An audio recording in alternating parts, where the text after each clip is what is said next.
cold against your skin, running through the chaos, letting all the sin, temptation in a bottle, ready for the night, craving for the thrill, it's time to ignite. Dark desires burning bright, echoes in the dead of night. No retreat, no looking back on this heart attack. Hey, ladies and gentlemen, how are you? Good to see you. We're on early. Why are we so early today, guys? Why are we so early? I've got no idea. I've got no idea. It has been a very long morning here. We've had a ton of new information come out about like 50 different cases. So I'm just trying to get ready. But I really want to talk to you about this one. So I'm just getting set up. You guys talk amongst yourselves while I get all this set up. And how have you guys been? Have you been having a good day? Can I get you a wine? Can I get you a coffee? Do you need a Xanax or something? No, I'm just joking. I'm just joking. You guys don't need that. You guys don't need that at all. Hold on. Yeah, this one. I came on just a few minutes early while I was setting up because I know there's like people who don't seem to get the notification or don't seem to see it until it's like live or something. Mackenzie Sharilla. What one's that?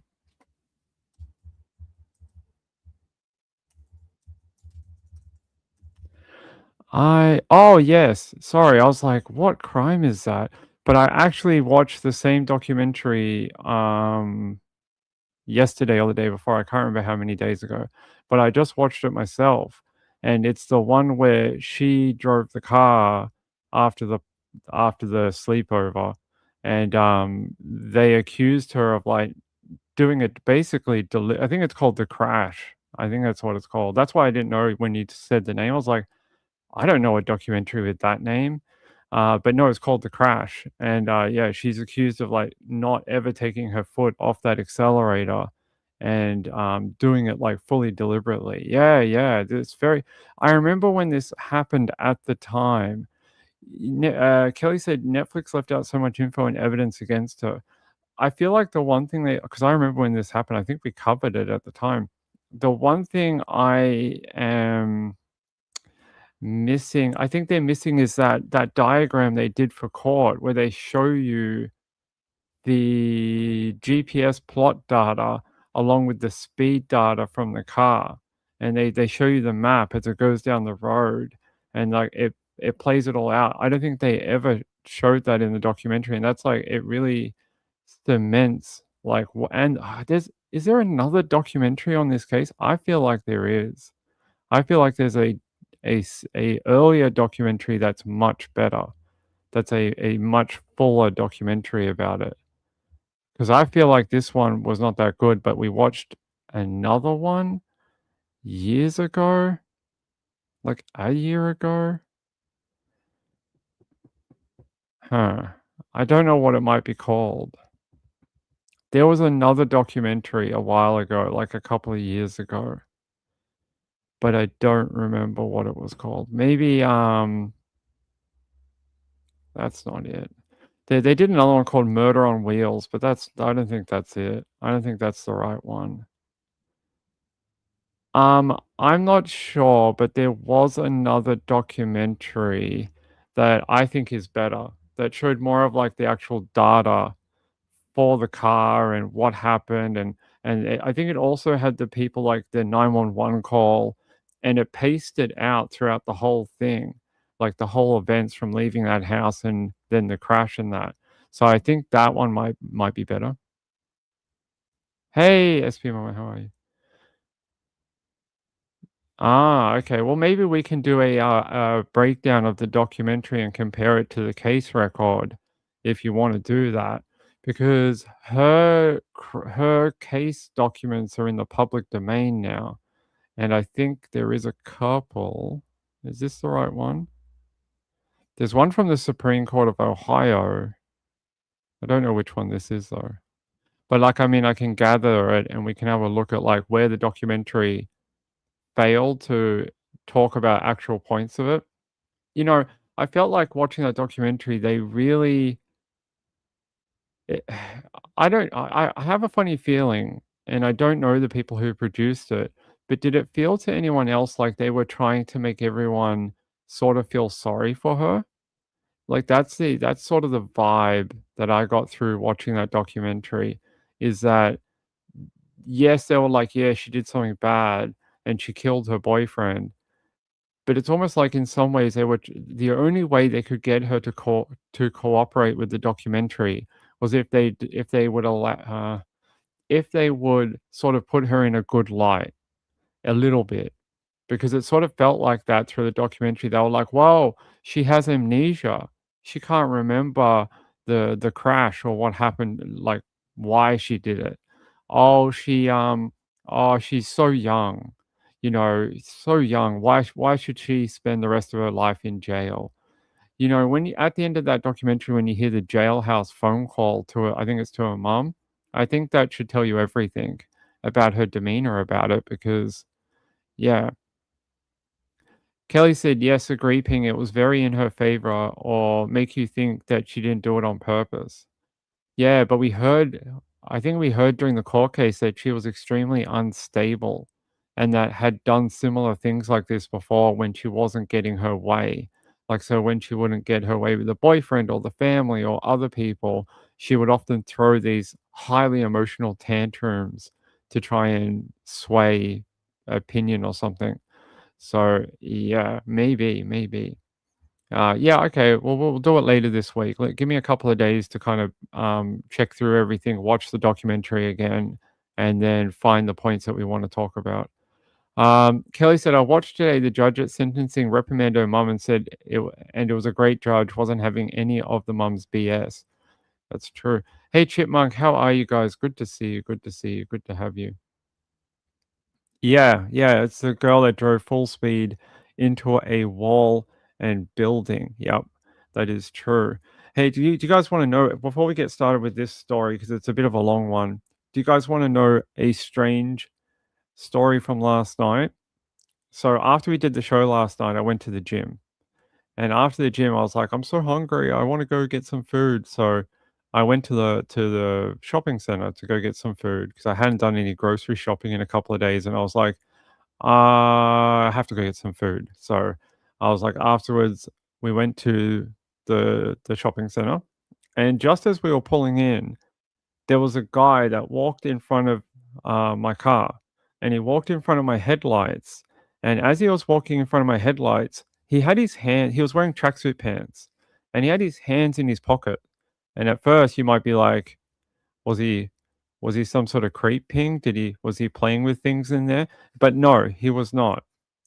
He was sort of fumbling.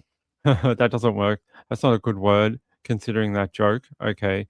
He was fidgeting. No, that doesn't work. He okay, I can't get out of that joke now. He was had his hands in his pocket and he was doing something. And as he pulled his hand out of his pocket, something dropped onto the floor and he just kept walking. And I was like, "What is that?" And then Mrs. Pink goes, "I think he dropped his wallet." And I was like, "Oh shit, come on." So I hopped out of the car. And as I hopped out of the car, I dropped my phone on the freaking concrete and scratched the shit out of it. It's like only a few months old, but that's not the end of this story, but I'm mad about it. So I went to go see what he dropped, and he dropped a stack of cash. Like a stack of cash. It was like, I don't know, I think about $300 or something.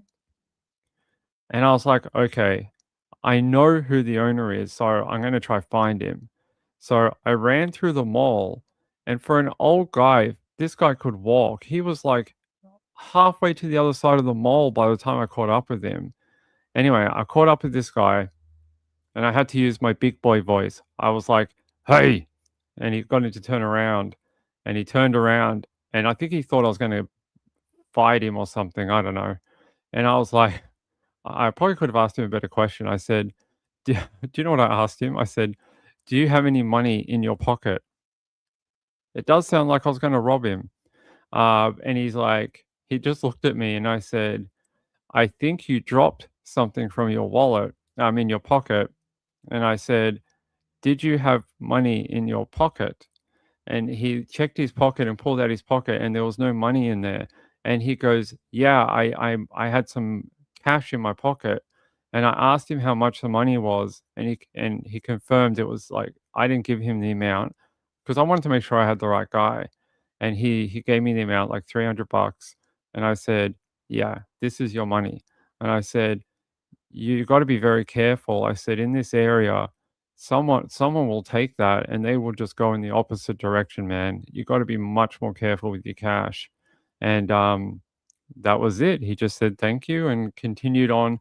I think he must have been walking home, just using a shortcut through the supermarket because I never saw him again. He didn't go into the supermarket, and I never saw him after that point. So glad I got it back to him, and, it's just strange. Stuff like that just never happens. I never find anything like that. I'm never one of those. Gaylor said, "No hugs and great thanks." Yeah, he just said thanks and, I think he was stunned. Like, when I think he was shocked that I wonder if he thought I pickpocketed him or something. I think because he was like, I don't think he understood why I had his money. He was like, "Wait," I think he's just shocked. I mean, I guess if somebody ran up to you and handed you like, your money back, you'd be like, "Wait, how did you get my money?" So, anyway, he got his money back, and then I went back to the car, told Mrs. Ping that I scratched the shit out of my phone because I got out of the car so fast, and as I got up, I had my phone on my lap, and I wasn't thinking, which happens all the time. And I got up and I just hopped out of the car. And yeah, but the phone's fine. It's in a case. It'll be fine. But yeah, anyway, got it back. And I got back to the car and I was like, I wonder if this is like one of those hidden TV shows. And I was like, is there cameras? Is there a YouTuber? Is this one of those like social experiments where um like someone pops out and goes, "We were running a social experiment and you're on camera." I was seriously thinking it might have been because, like, I don't understand how you drop that amount of money out of your pocket without noticing it. I did wonder if he'd come from the pub. I wonder if he came from having a few drinks because there's a pub down the road, and I was like, maybe that's where he came from. He's had a few beers and he didn't really realize what was going on. Um, yeah, I need to get like a lanyard or something because I'm really dumb like that, and I always drop my phone, other things, my wallet, my keys, drop stuff all the time when I get out of the car, and happens all the time. So look, I am glad he got his money back. I got back to the car and I told Mrs. Ping, I was like, I found him. She's like, "Did you get the right guy? You just didn't hand $300 to some random person, did you?" And I was like, maybe I did, and I was like, "No, no, no, no." There was only one guy that had bald head, and he had a jacket, and he was carrying like a sports workman's bag, and I was like, "No, no, no." There was only one guy, and she's like, "Oh, good, you caught up with him." So we got him back his money. I don't know who he is. Maybe we'll get the CCTV one day. That'd be great. You see Ping running because I had to run. That guy made me run. Maybe I should have kept his money. No, I don't run for anyone ever. I hate running. So, yeah, that's what happened to me last night. Found a chunk of cash, handed it back to the guy. Good deed for the week, I guess. Happens, and I hope it brings me some good karma. Maybe. SP Mama said, "I bought a Caseify case and have dropped it 5 trillion times and not a break or a crack yet." My one has a glass cover on the front. It's got like a glassy screen protectory thing. Um, Yeah, it's got a glass screen protector and it's got like it's got like a hard plasticky thing in there. So it's got a hard plastic thing. So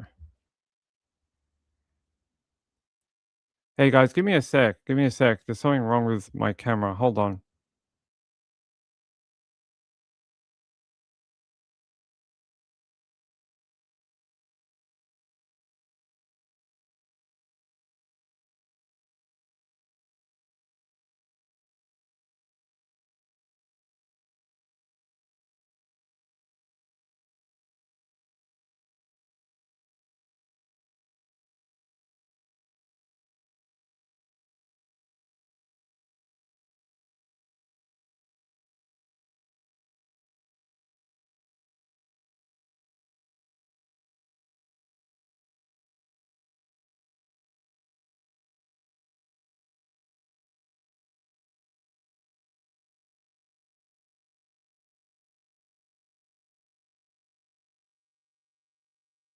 I think we solved it.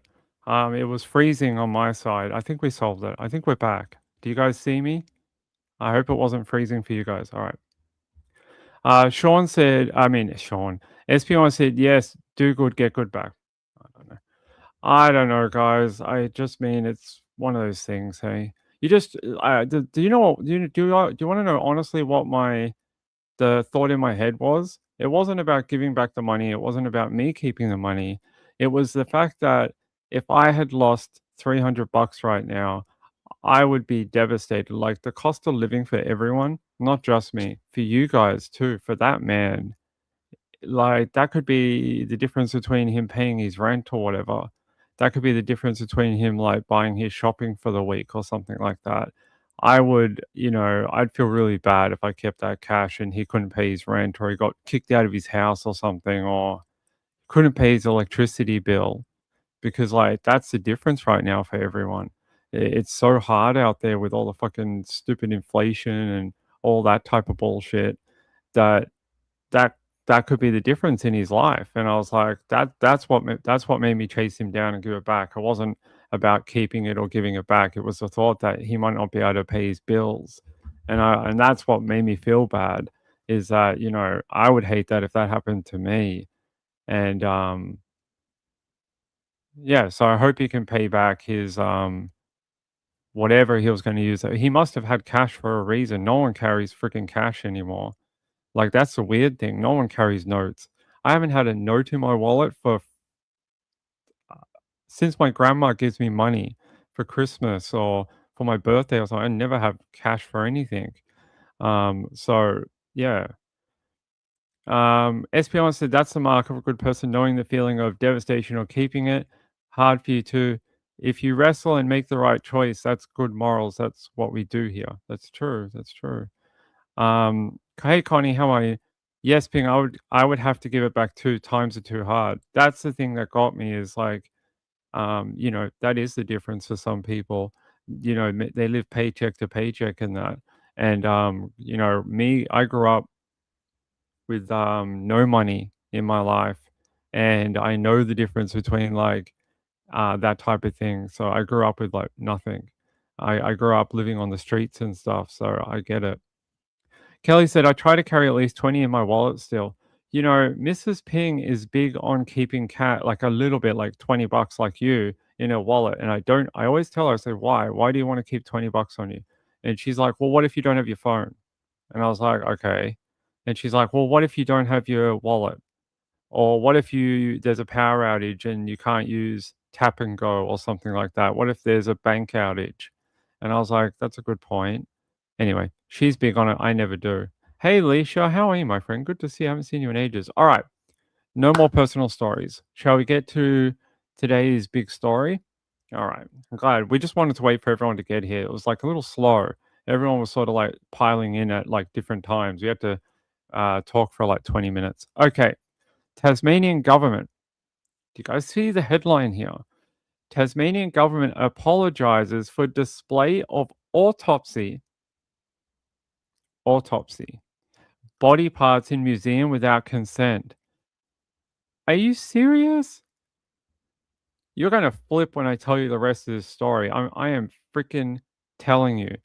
You have never heard anything like this. I mean, this is one of the most. I would be so angry if I was the family. So get this. This man right here, I'm going to put his photo up on the screen. Do you see? I don't know if you can read what it says on the box there. Can you read what it says? It says, they stole my brother's brain. And I'm going to tell you the story about this man and his brother. So when he was very young, he was a very young boy. I think he said he was 12, and his brother was older, and his brother died in a motorcycle accident. They got the body back after they took him to the morgue, and they gave him a funeral. So for the last 30 years, they thought they had their brother buried. He would go to the cemetery every fortnight and would like tend to it and put flowers and talk to his brother and thinking that the entirety of his brother was buried, for 3 decades since his death. He then finds out that his brother's name is in the newspaper. And he goes, "Why on earth is my brother's name in the local newspaper asking us to contact the coroner?" So he calls them and he goes, "Well, why is my brother's name in the paper?" And they say, "Oh, I'm sorry, sir. We have some uncomfortable news to talk to you about." They said, as we were going through all these samples, human samples, we didn't know where they came from. So we had to work backwards and look through all the cataloging and try and find out where all these samples came from. And they said, "We found a sample that we believe is from your brother." And he's like, "Okay, that's very distressing, but, okay, I understand you," and they go, it was only a small sample. We kept a small part of his brain for, for science, to, to check into it, okay? So they go to bury this small part of his brother's brain. They wanna make him whole. So they take him back to the cemetery where he's been buried, and they want to rebury this part of the brother. He gets a box like this from the government, and he goes, "You know what I should do? I'm not sure if I should, but I should have a look. I should have a look and see what is actually inside of this box." And he opens the box, and instead of this small piece of brain that they've been telling him about and, trying to convey to him that this is just for science, we just took a little bit, just to look under a microscope in a slide and have a look. It wasn't just a small part of his brother. It was the entirety of his brain. The whole thing. Not a small part, not a small piece for science. It was his brother's brain.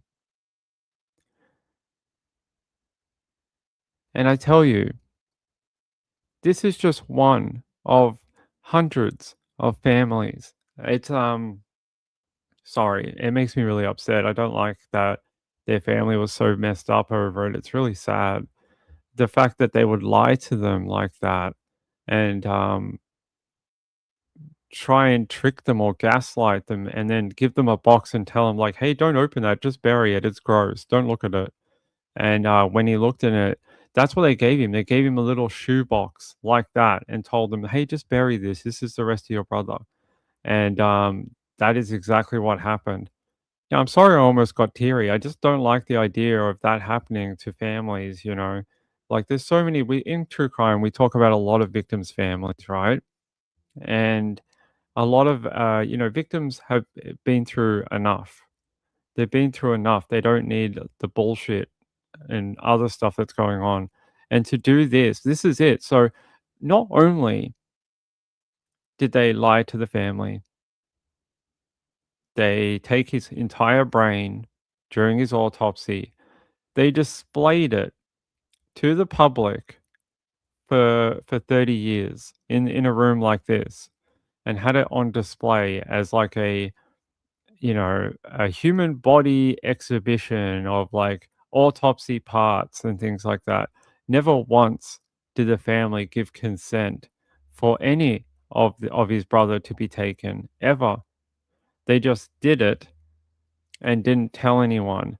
It wasn't until the guy who did it, the medical examiner at the time, died, and then they started going through all the samples after his death that they figured it out. And they started backtracking through the catalogs, trying to find out where did all these pieces of people come from and why do we have them?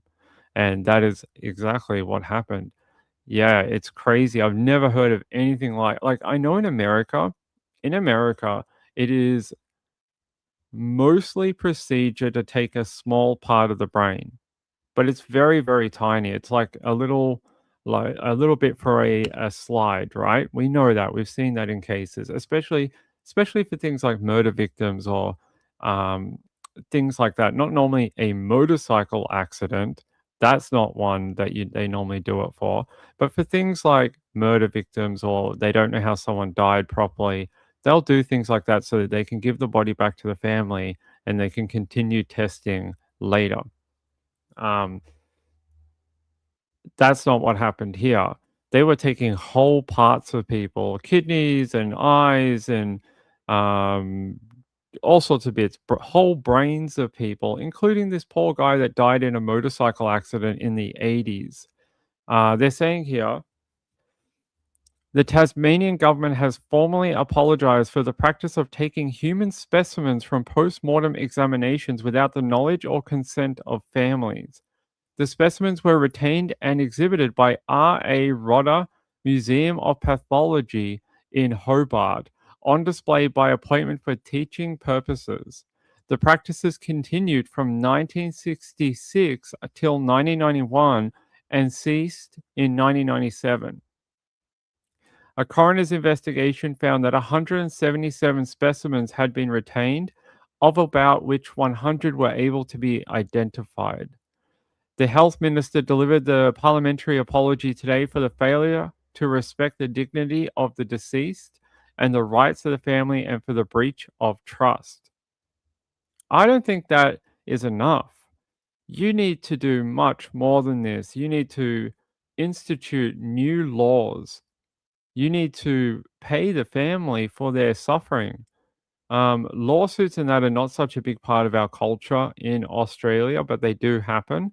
They need to do something for the families. Like, that's not okay.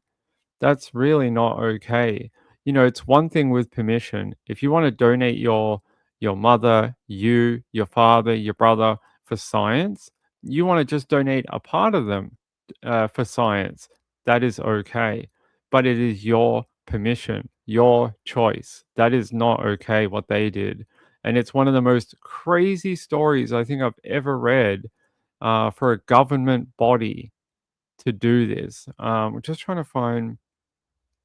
There was a small video, and I want to play it. Where is it? So this is all happening today. The apology happened in Hobart Parliament today, Tasmanian Parliament today. Yeah, and there was another one about a year ago. Here, I want to pop this up if I can.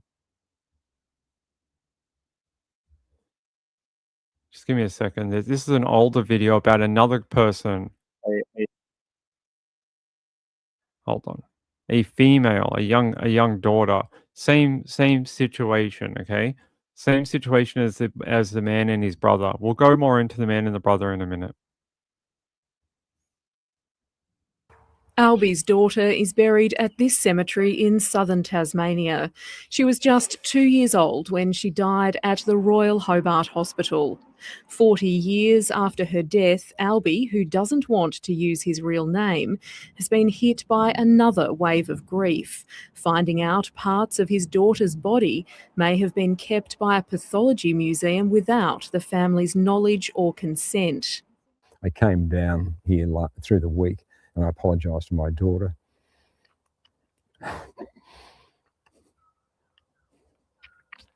You know, for what's happened. In 2016, the R.A. Rodder Museum of Pathology at the University of Tasmania told the coroner's office it may have in its collection specimens possibly retained from coronial autopsies without family consent. The coroner's office made the situation public last year as it worked to contact relatives. Initially, the coroner's office said there were 147 potential cases from between 1953 and 1985. Some next of kin were identified, but a list of 126 names was published in Tasmanian newspapers in January in a bid for further information. We need to have questions answered about how this happened, who was responsible, and who should have had oversight over these circumstances. We need to be really honest about whether any laws were broken or standards breached in this. So there's been, I think, a really big change, but it's been probably... I don't know if that lady is a bit of a crackhead, but what do you mean? We have to investigate whether laws or regulations were broken. I'd say they probably were. I don't think there's anything under the Tasmanian law that allows for human body parts to be harvested from cadavers and taken without the family's permission, whether it is in 1987 or in 1966. I don't think you're allowed to do either of those things. So, that's such a politician way of doing it. It's yeah, they basically stole body parts under the guise of being the government. That's the same. How is that different? That's actually worse than someone breaking into a cemetery and taking body parts.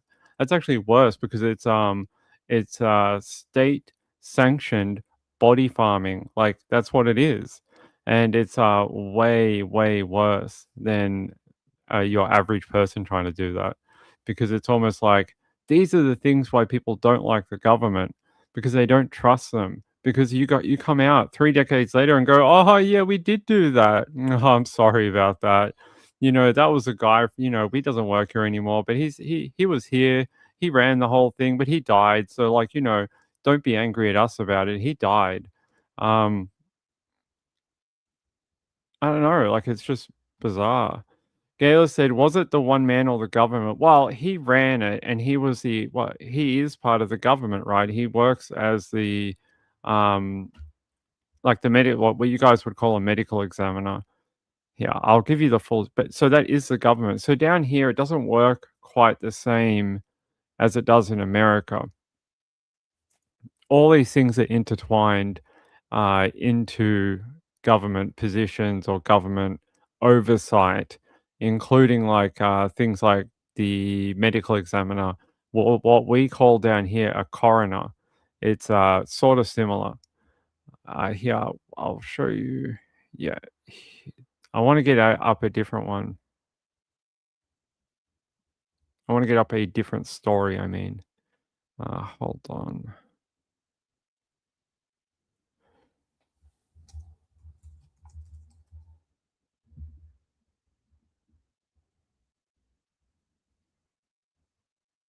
Huh.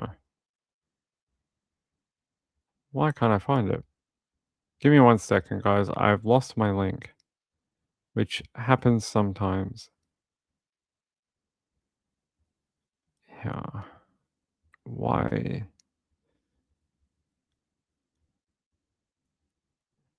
Okay. For some reason, we lost our other link to what we were going to show you. Happens sometimes, unfortunately, guys. I'm sorry. It happens when we do this, but I'll take you here. So, what do they say here today? This is what they said in Parliament.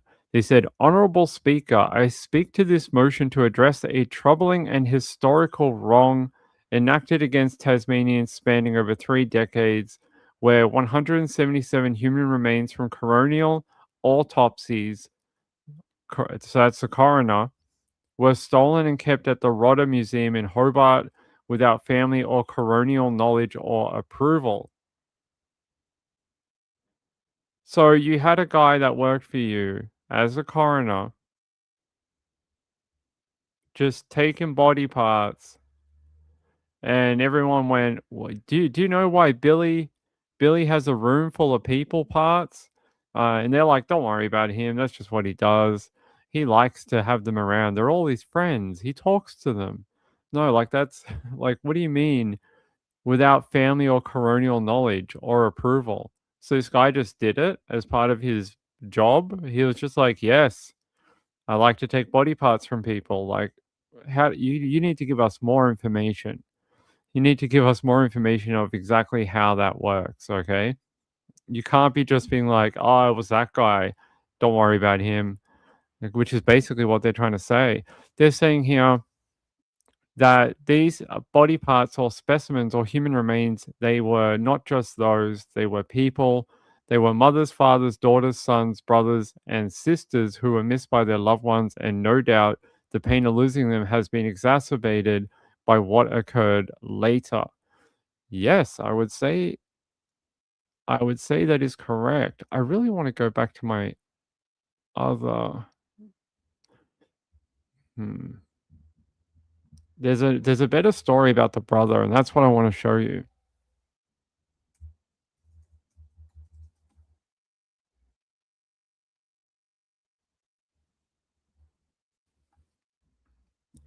Apparently, I'm not going to be able to. All right. So let's have a look. Let's go further down. They actually said it in Parliament. We'll look at that one in a minute. I'll go to the ABC and show it to you.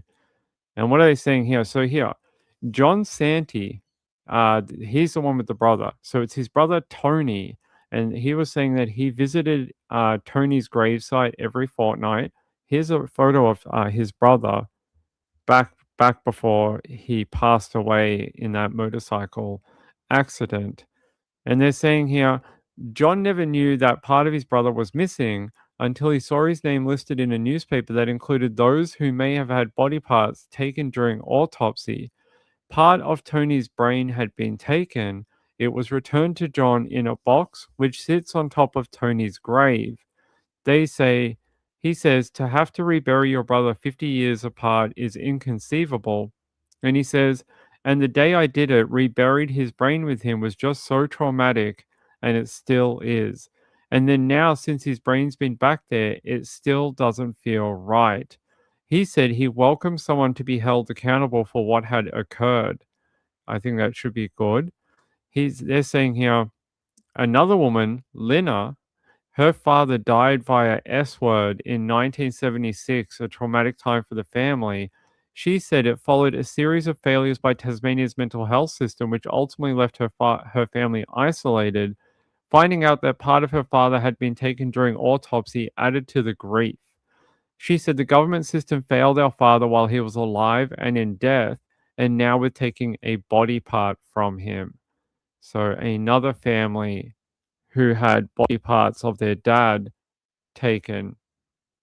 You know, you look at the list, 177 people. And you go, wow, Ping, it was over 50 years. Would it matter if it was over 50 years or 1 year or 1 day? I don't think it really matters. They're saying here,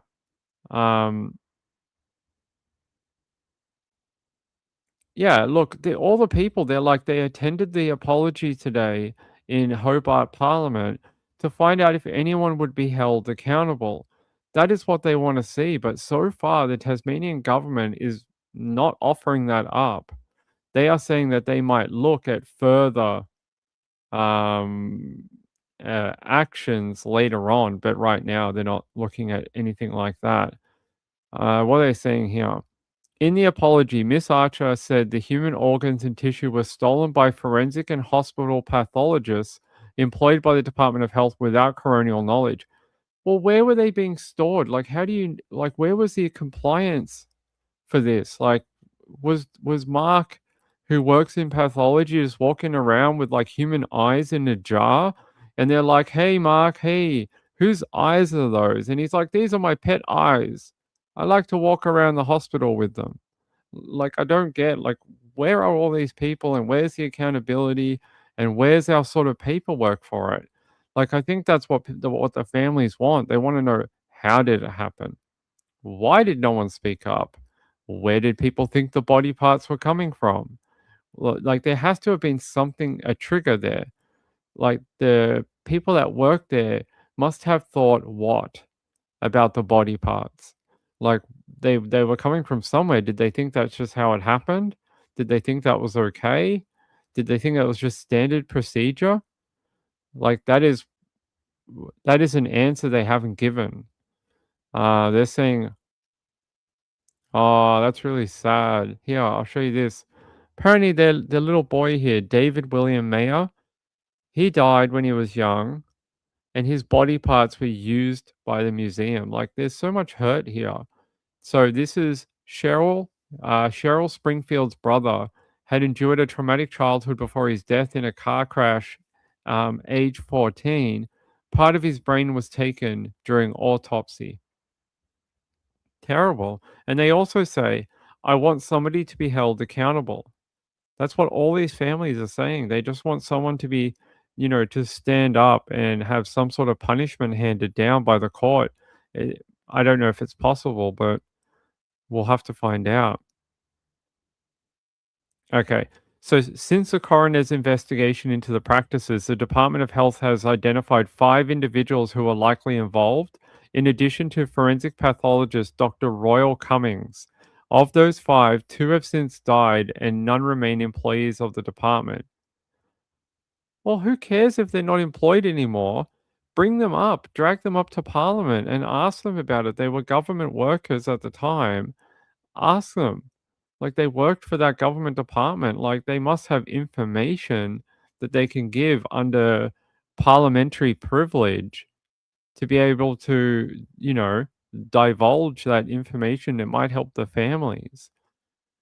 They're saying the information has been provided to the Director of Public Prosecutions for further consideration. They're not going to do anything.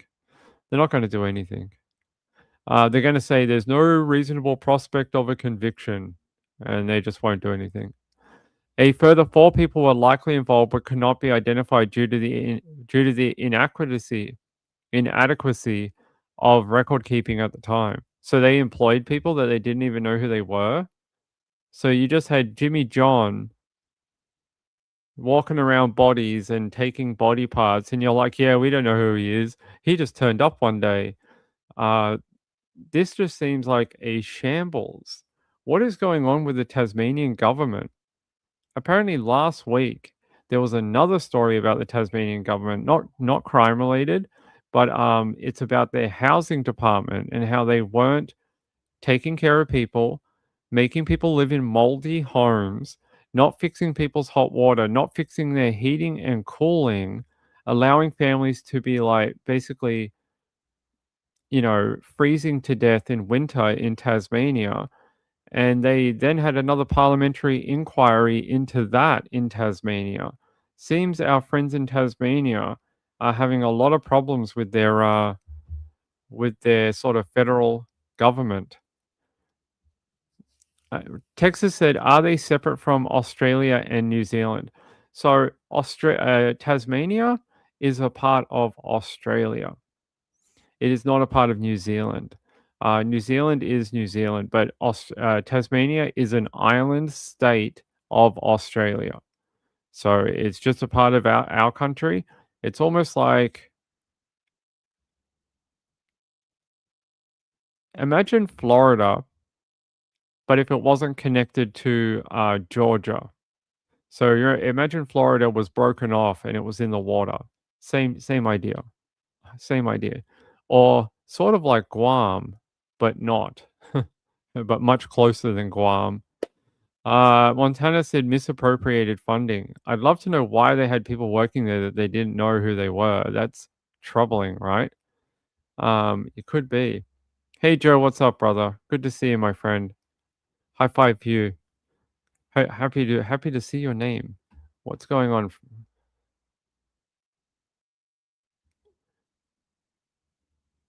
Robin Williams also played a major creep. Did he? I don't think I've watched that one. I know. I was he really in Law and Order? I did not know that. I did not know he was in Law and Order. Let's hear. I want to see if we can find any more about this. Yeah,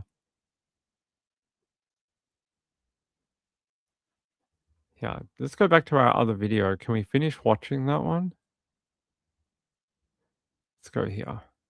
Relatively recent, and I suspect we're not done with finding out things that have happened in the recent past that we nowadays would be quite concerned about. Albie is yet to find out more about his daughter's case, but has been offered a phone call from the coroner's office. I've put it off. It's too distressing. The coroner's office says it continues to manage inquiries as the investigation continues.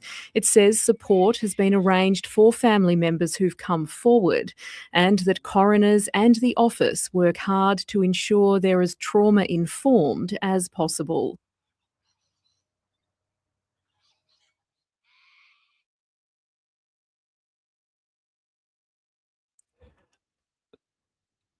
So to make it up to the family, they're like, do you know what I can do?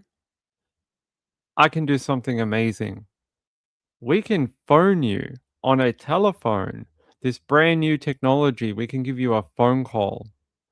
That, like, no wonder he's like, I don't want to talk to them. I've just been pushing it off. Yeah, why would you? Why would you want to talk to them? they're just going to spout you a bunch of BS about it.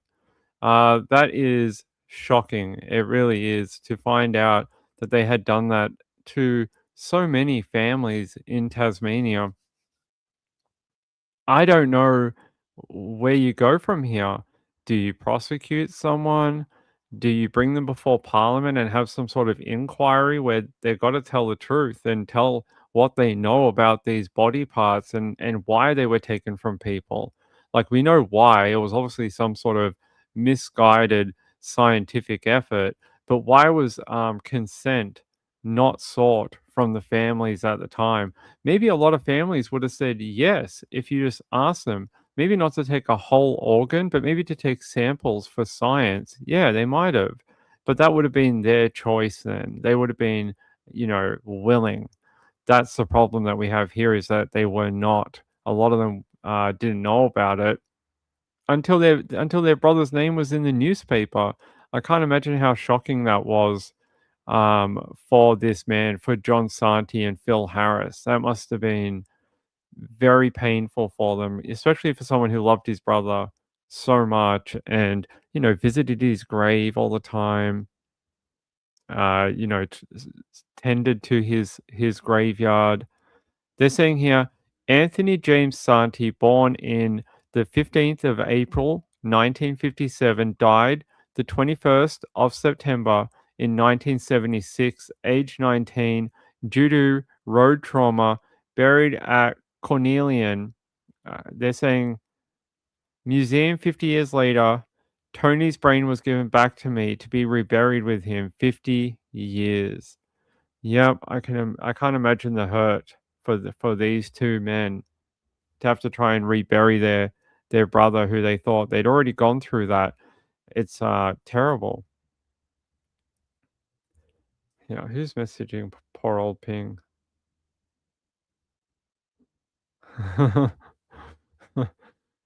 Funny.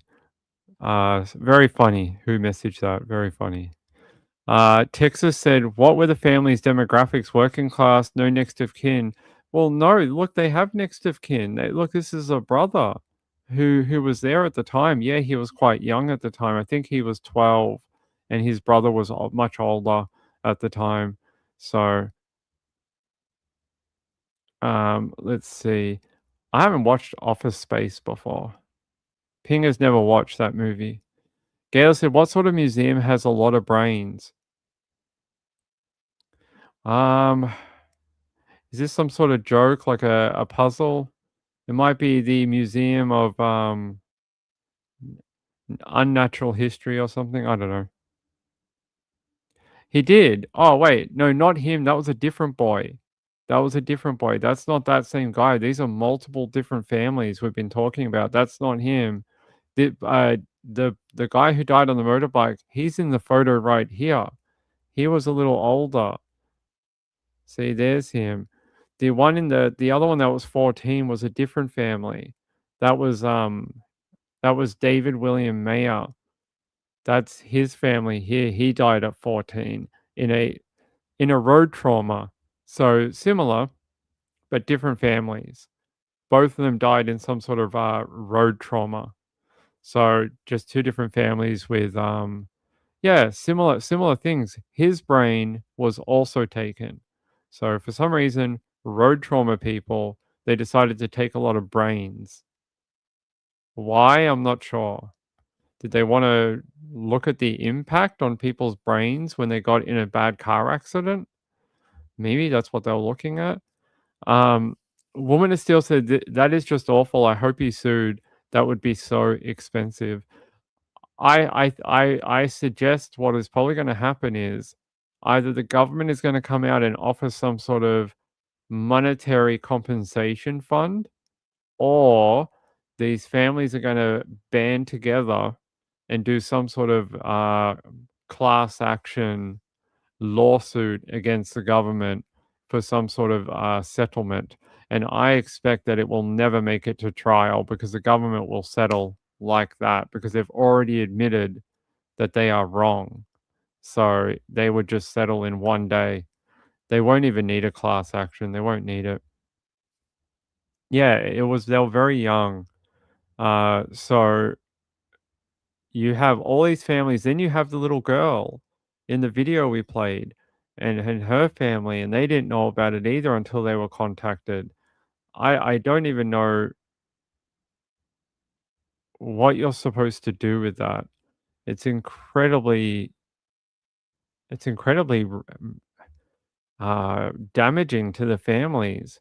I feel so bad because you think you've buried someone, you think you've gone through that sort of trauma process, that grief process of burying them, going through the different stages of grief, and now you're living your life in a way that you feel, okay, I miss my family member, but I will remember them and I'll do what I can to remember them every day and, to deal with that grief. And then something like this happens, it must send you back to the day they died. It must just set you back on that train of healing and trying to live your life. It really must. And look at that. This is the collection here. These are a lot of the body parts and pieces that were taken from people all over the area. Look how many. And they weren't able to identify everyone. A lot of the records were not intact, and a lot of them were just not there. So some of these records and some of these samples were not able to be given back to the family at all because they don't know who they came from. So there are some families out there who they don't even know right now that they're involved in this thing. Sweet University, it must be so awful to lose a child. I know, I feel sorry for that family with the little girl, and then to find out that they may have taken part of her. Um, what can you say? This is a black mark against the Tasmanian government. They've got to do better than this. There's got to be new rules and laws and stuff like that. Oh, there was a little girl too here. This little girl. What a cute little girl. And they say, Olby, whose 2-year-old daughter Amy, that's Amy, died in 1984 at the Royal Hobart Hospital, and from whom a specimen was retained without the knowledge of her family, and said it took him a couple of days to bring himself to read the report on what had happened. And then the family said, it's just again all these reminders of what's gone on. So it's quite disturbing to see the extent of the scandal. Oh, what a poor little girl. That's very sad. I'm just trying to see. Apparently they've had other problems too. They're saying here that the 177 specimens have now been removed from display and will not go back on display. And the ones that can be provided back to their families will be provided back to the families. Yeah. To those that were unable to be identified or for which no family members were found, were respectfully disposed according to relevant laws, according to the report. Of the about 100 that were able to be identified and were dealt with in accordance with the family's wishes, where possible. So reburied or put with the remains that they already have. What a horrible blight on the Tasmanian government to do that, to have these awful people. Here, I'm going to try to find a better update. Give me 1 minute. Can we watch the formal apology?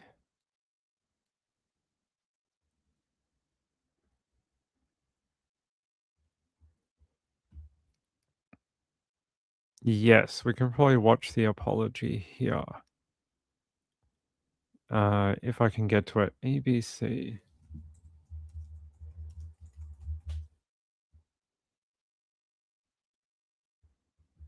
Give me 1 second, guys. Talk amongst yourselves. Yes, here we go. Tasmania's Health Minister rising to apologise for a wrong that continues to cause grief and pain for many families. The Tasmanian Government and the Tasmanian Parliament unreservedly apologises to all individuals and families affected by the human organs and tissue samples stolen by forensic and hospital pathologists employed by the Department of Health and provided to the Rodder Museum. Between 1966 and 1991, 177 specimens were taken without consent and given to the Pathology Museum at the University of Tasmania. Today, this Parliament is considering a motion that acknowledges one of the most profound failures of public institutions in our state's history. It wasn't until last year that this was made public, re-traumatising families. The government systems had failed our father while he was alive and in death, and now with the taking of his body part, and us as a family. All the time this has taken, the trauma of it all, not only me but for all the families, has been horrendous, and it's time to do something about it. Part of me wants to accept this apology, but part of me can't, if that makes sense. Because it's just the trauma is still there, it's still hard. About 60 people were here in the public gallery for the apology, some holding photographs of their loved ones. A coronial investigation found that now dead forensic pathologist Dr. Royal Cummings was responsible for providing most of the specimens.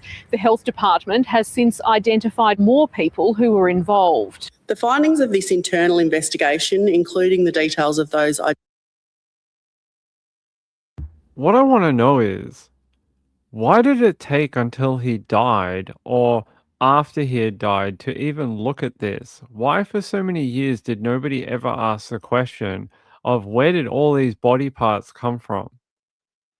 Like, did everyone just walk in every day and just sort of go, oh, they must have been donated? And no one actually checked over 50 years to make sure that there was something there, or to make sure, did the families ever want it back?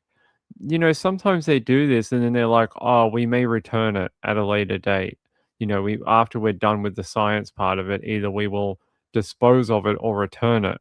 But they never did. So, very odd. I think that's a very strange fact here. identified as likely being involved has been provided by the Department of Health Secretary to the Director of Public Prosecutions. We will provide any records that we have in relation to these matters, and we continue to search those records to see if we have any additional information.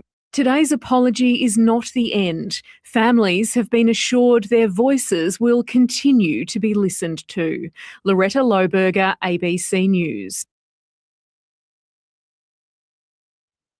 I hope they are continued to be listened to, and that they don't think an apology in Parliament in Hobart is enough to just sort of be like, okay, we're done with that. We gave the body parts back. We did an apology, and you know we're cool now, right? Everyone's cool with us. We're done. All right. It's not like, what changes are you going to institute for donation organs? What is the process now? I don't think they ever explained it, whether they even take samples anymore, besides for testing in like a murder case or something like that. But is there a better process in place with the coroner in Tasmania to do that now? Is there some formal process where you have to notify the family, get their full understanding and consent? Or do they not do it at all anymore? Is it something they just don't do because of what happened here? Gail said, I bet it was being moved or something, and they looked for the paperwork and none was found, obviously. Let's look up, how did they actually come onto this? How did they actually find out about it? Yeah, no, we know they did a...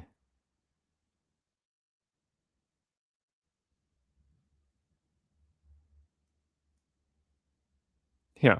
The museum's curator initially raised alarm bells about the coroner's office in 2016. A massive reconciliation project followed, and in 2025, authorities published newspaper advertisements listing the deceased to trace the relatives. So they put out a massive thing asking people to come forward if you recognize a name.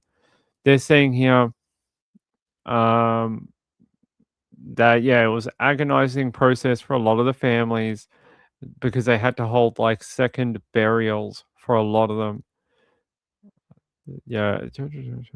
Yeah, that's basically it, guys. So it looks like maybe Gayla's right. Maybe someone cottoned on finally after 5 decades and went, hold on a minute. Who actually owns all of these body parts? Is it us? Is it a scientist? Like who is it? And then they found out that it had been done illegally. Marilyn said, can't just sweep this under the rug and forget about this tragedy. I think Marilyn is 100% right. There needs to be something else done. Maybe a memorial at the museum. Maybe something like that, or in a different location so the families have somewhere where the public knows so it can't go away. So they can put like a little plaque and a little garden or something and say, for the 177 people that were wronged by the Tasmanian government and the coroner's office. This is our recognition of that. That'll be permanent. And, every day people walk past and they'll read the plaque. And that way it becomes common knowledge. That way you're not trying to hide it and sweep it under the rug. You're actually trying to tell people, hey, we did this. We're sorry. And, this is us coming forward with it. Yeah. Warner still said, how many others figured it out and said nothing? It was over 50 years. I guarantee you there was more than one. There's more than one person that probably asked a question at the time and went, hey, who did all this? Who owns it? How long did that guy work there? Did they tell us how long Dr. Cummings worked there? And why he had such free reign on doing this type of thing? Where is Dr. Cummings? Yeah. Okay, Dr. Royal Cummings. So they reckon it was him that did it. He was the main person, although other people were involved. 5 other people may have also done various things, but the most of it was him. So there was I actually have the report that they fashioned for it. The only problem is I may have to edit this for you guys and I'll show you why. I can't get it to go into dark mode, and I don't think anyone wants this. I don't think anyone wants me to have a giant white background for like an hour while we read through it. Most people are like, it's nighttime here, Ping. I don't want a white background. So yeah, we may have to wait on that. What does it say here? The practice of retaining organs from autopsy attracted significant national and international attention in 1998 following the Bristol Royal Infirmary inquiry and autopsy practices at the Royal Liverpool Children's Hospital in the United Kingdom. So apparently in the United Kingdom, in Bristol, they also did something like that at the Royal Liverpool Children's Hospital. They also had a problem with doing things in the UK. Oh, sample 98.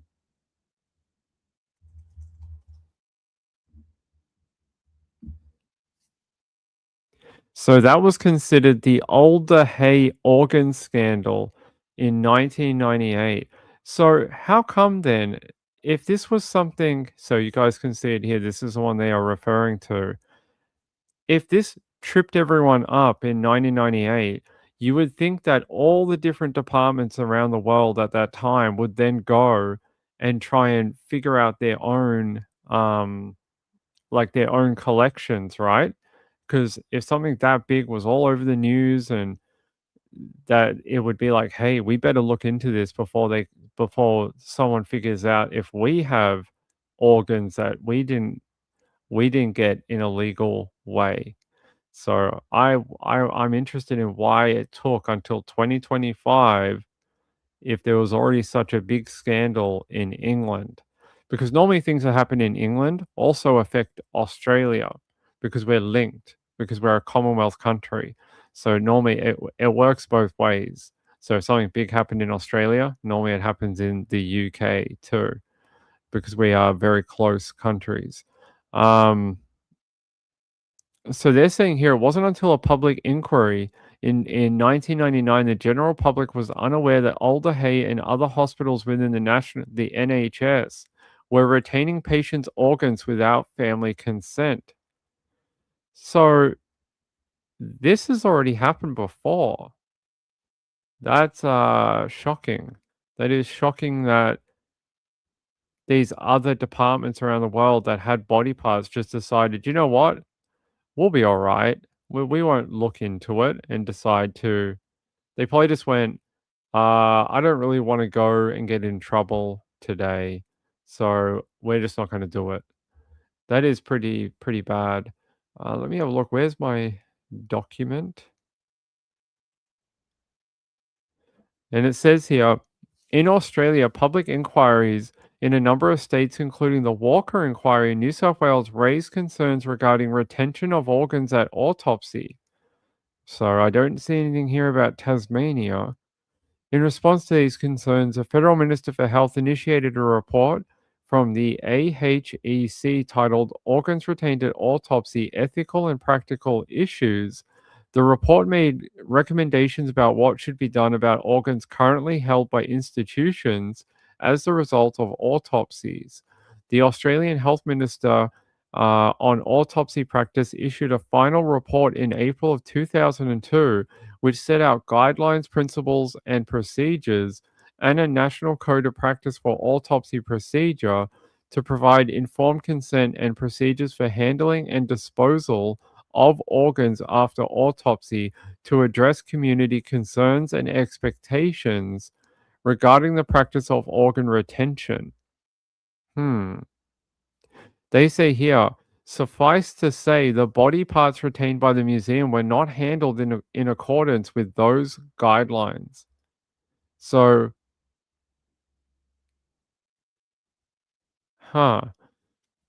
They also say here, after that Walker inquiry was made public, the relevant minister and department in Tasmania were made aware that their museum may have a problem, but no action was taken. Why? Why?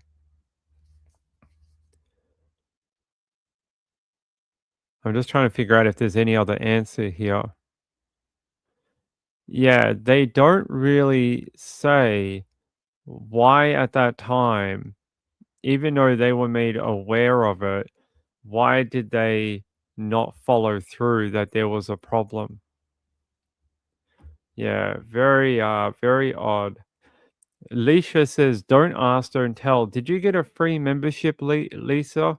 Lisa, Leisha. Thank you, Sean. I appreciate it. Thank you for giving that to our friend Leisha. That's very nice. It's a good hospital, that one. Well, they kept body parts too, apparently. Sweet Universe said parents were burying a shell and didn't know about it. It's terrible. Yes, the USA had a few problems with mostly babies, I think. Mostly like little babies. I remember that one.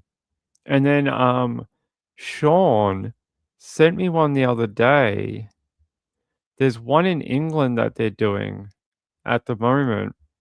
You know those like mother and baby homes where like if you were pregnant and you didn't have a husband back in like, the 1920s, that type of thing, that you might get sent away from your family to a mother's home. There's one, and I don't know how to pronounce this word. Is it, hold on, I need to find out how to pronounce it. Yeah, that's what I want, pronunciation. Bonsuko, and apparently how do you pronounce this? Bonsuko. All right. Bonsuko mother and baby home. Sean was telling me that they want to dig up this area because they reckon there could be like thousands of babies and mums even that died in childbirth buried here. And they reckon in the 1980s, two boys who were playing here opened what looked like a crypt or some sort of underground area, and they said there was like it was jam packed with bodies, skeletons, and they said there was like one on top of another, just like stacked from the floor to the top, full of bodies. But do you know what they did in this one? They just put the thing back on top of it, sealed it up, and covered it up, and went, "Oh, it's there's nothing there. Don't know about any bodies. It's probably better if we just don't look in there anymore." And so people are saying maybe now is the time that they should, excavate this area and try find out how many of these mums and babies died. Yeah, it's brutal, right? But the fact that the boys in the 1980s actually found it and opened it up. Oh, it's in Ireland. Sorry, Ireland, not Scotland. Sorry. Um, the fact that these boys in 1980 opened something up and found all these bodies in there, why did they just go, no, we don't want to deal with that? I find that, like, if that happened now these days, they'd lock it down, they'd pull all the bodies out, they'd go through it, but they just didn't want to do that. It's really strange. Uh, yeah, 796 babies and children had died, and they said many buried in unmarked graves within a former septic tank. That's what the boys found. They found the septic tank, opened it, and they just said there was like, 10s, 20s, 50s of bodies in the septic tank. And then they just went, nah, we're not going to deal with that. We're going to just leave it. So they're looking at maybe excavating this area. There you go. Not in the 80s, 1975. And they said here that these boys aged 10 and 12 were playing there when they discovered an underground chamber beneath a concrete slab, reportedly filled to the brim with children's skeletons. Brutal. Brutal. And they just went, let's not do that. So hopefully they're actually going to dig this one up. So it shows you that around the world and Tasmania, there's obviously problems with how we used to deal with the dead. Maybe we're better at it now, but we still have things we have to rectify, especially with some of the things that happened over the last, 10 to 50 years. Yeah, it is, right? Sean said DNA will help now. I hope so, because those mums, they deserve to go home. And same with the babies. They deserve to be buried with their mum. And some of the stories that came out of this home, terrible. Like they would lie to the mums and say, oh, your baby died in childbirth or like after the childbirth. And then they would give them away to rich families, or some of them were sent to America. Did you guys read that? Some of the babies from this home were sent to America to Catholic families in the US. And there's people in the USA who actually are from Ireland, but they grew up in the USA and they have no idea. They have no idea that they're actually from Ireland, were born in Ireland, but actually grew up in the US with a US family. That must really mess them around. Yeah, isn't it? I know. We'll have to do a longer one into this particular property at a later time. But Sean was showing it to me the other day, and I was like, we have to look at this one harder because you know what else they used to do? So the nuns at this place used to they used to put the women to work.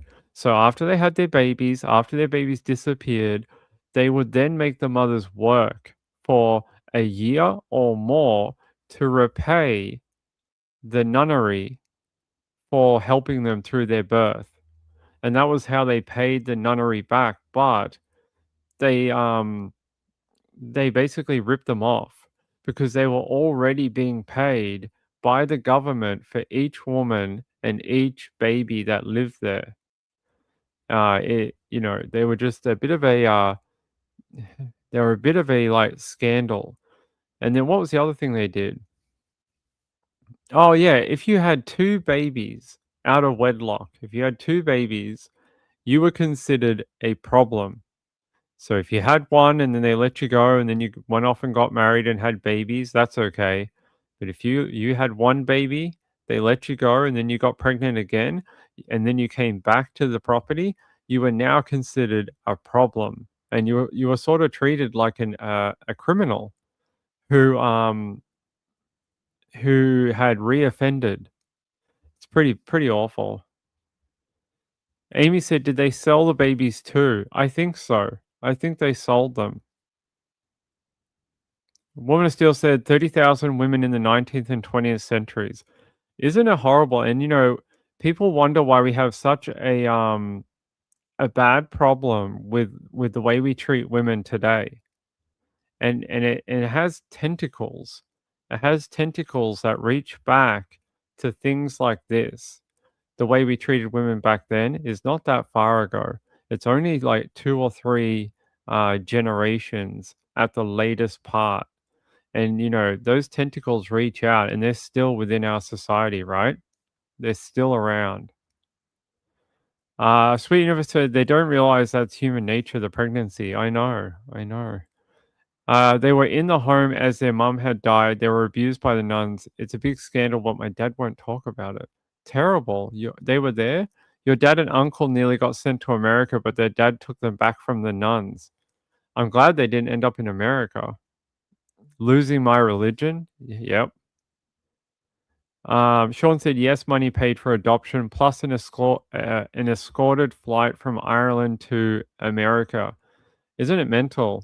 So how many American men and women think they're maybe American Irish that maybe live in places like New England, think they're actually from America, but they're actually really from Ireland? There's probably heaps in the north, the upper northeast of America. Woman of Steel said the nuns thought sex without marriage was unnatural. Well, we've now learnt that that's actually the most natural thing in the world. Isn't that weird? Weird how that happens. Gayla said, we were still brought up in the church and went to Catholic school and Sunday school. I think it was just accepted back then that these type of things happened. I don't think I have anything I can show you about the property for this one. Yeah, I don't, unfortunately. I just have a quick look, but I don't believe I have anything from any Northern Ireland news. Oh, there is one here. What is this? So I have to check what this is. What is ETV Bharat? That's an Indian news. Why would Indian news be reporting on it? Let's have a look. Here.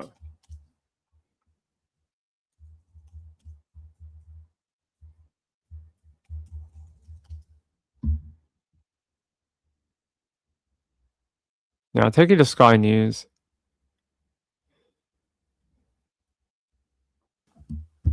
At her home in Manchester, Annette McKay recalls how Irish nuns told her mother that her child had died. She was pegging washing out, and a nun came up behind her and said, "The child of your sin is dead. Now go." And what hurt me more than anything,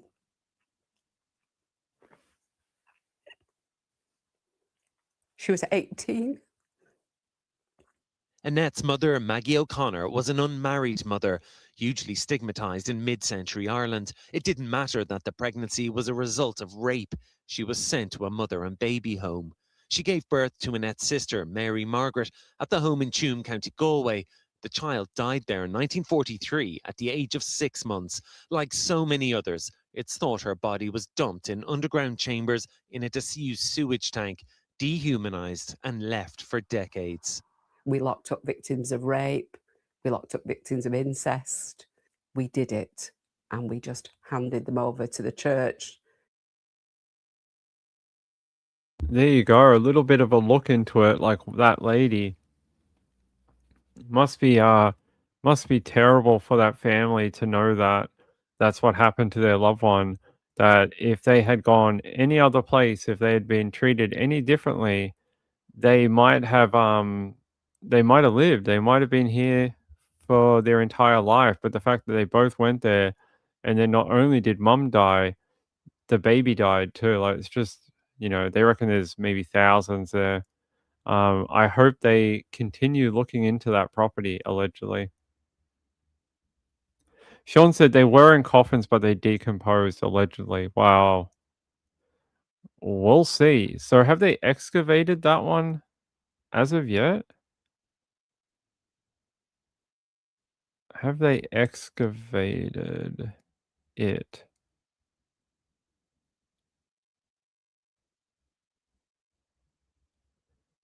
I don't see anything.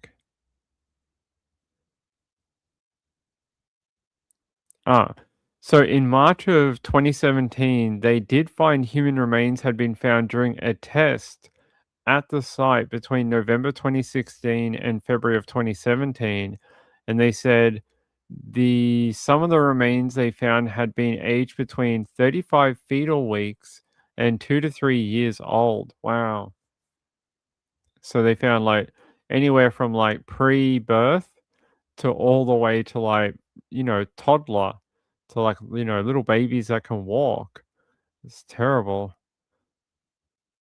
Yeah.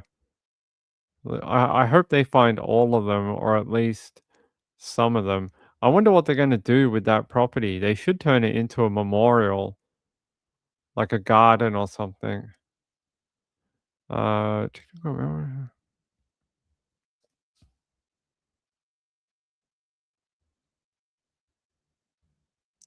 So apparently they decided that there was 5 different things they could do.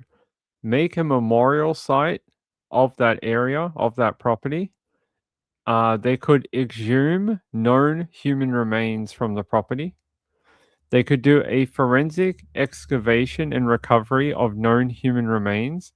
They could do a forensic excavation and recovery and further evaluation and excavation of other areas of potential interest.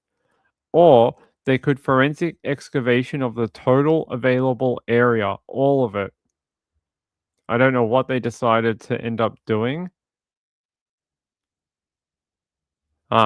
So the government, in the year after, in 2018, decided to do a full forensic excavation of the entire area.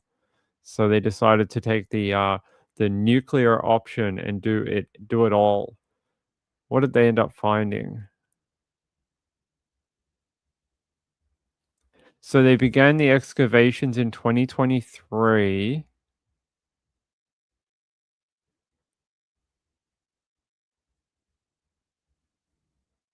They don't really say. The Wikipedia doesn't really say what they found. Just that they reckon thousands of people. Oh, here we go. What did they find?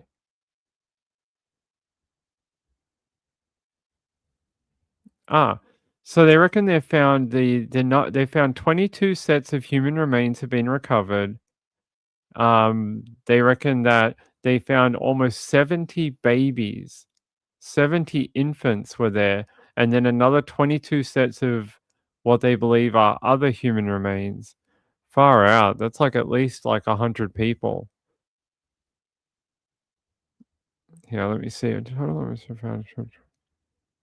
right. Let me have a look what is today.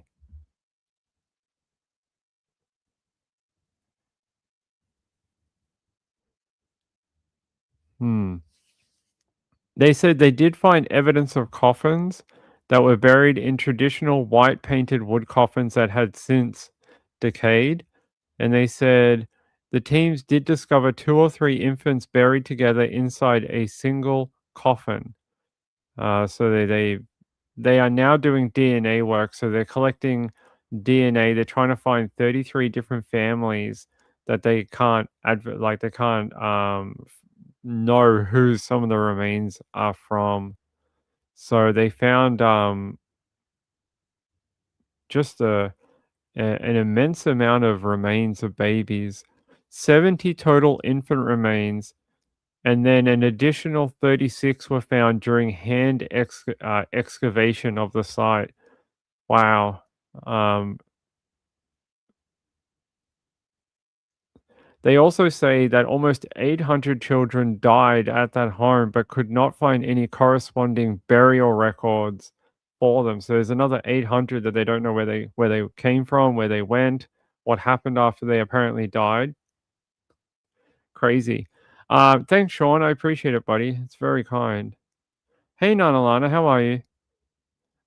Hey, good to see you. I hope you're keeping well, my friend. Hey, I hate mornings. Hey, good to see you, my friend. How you doing?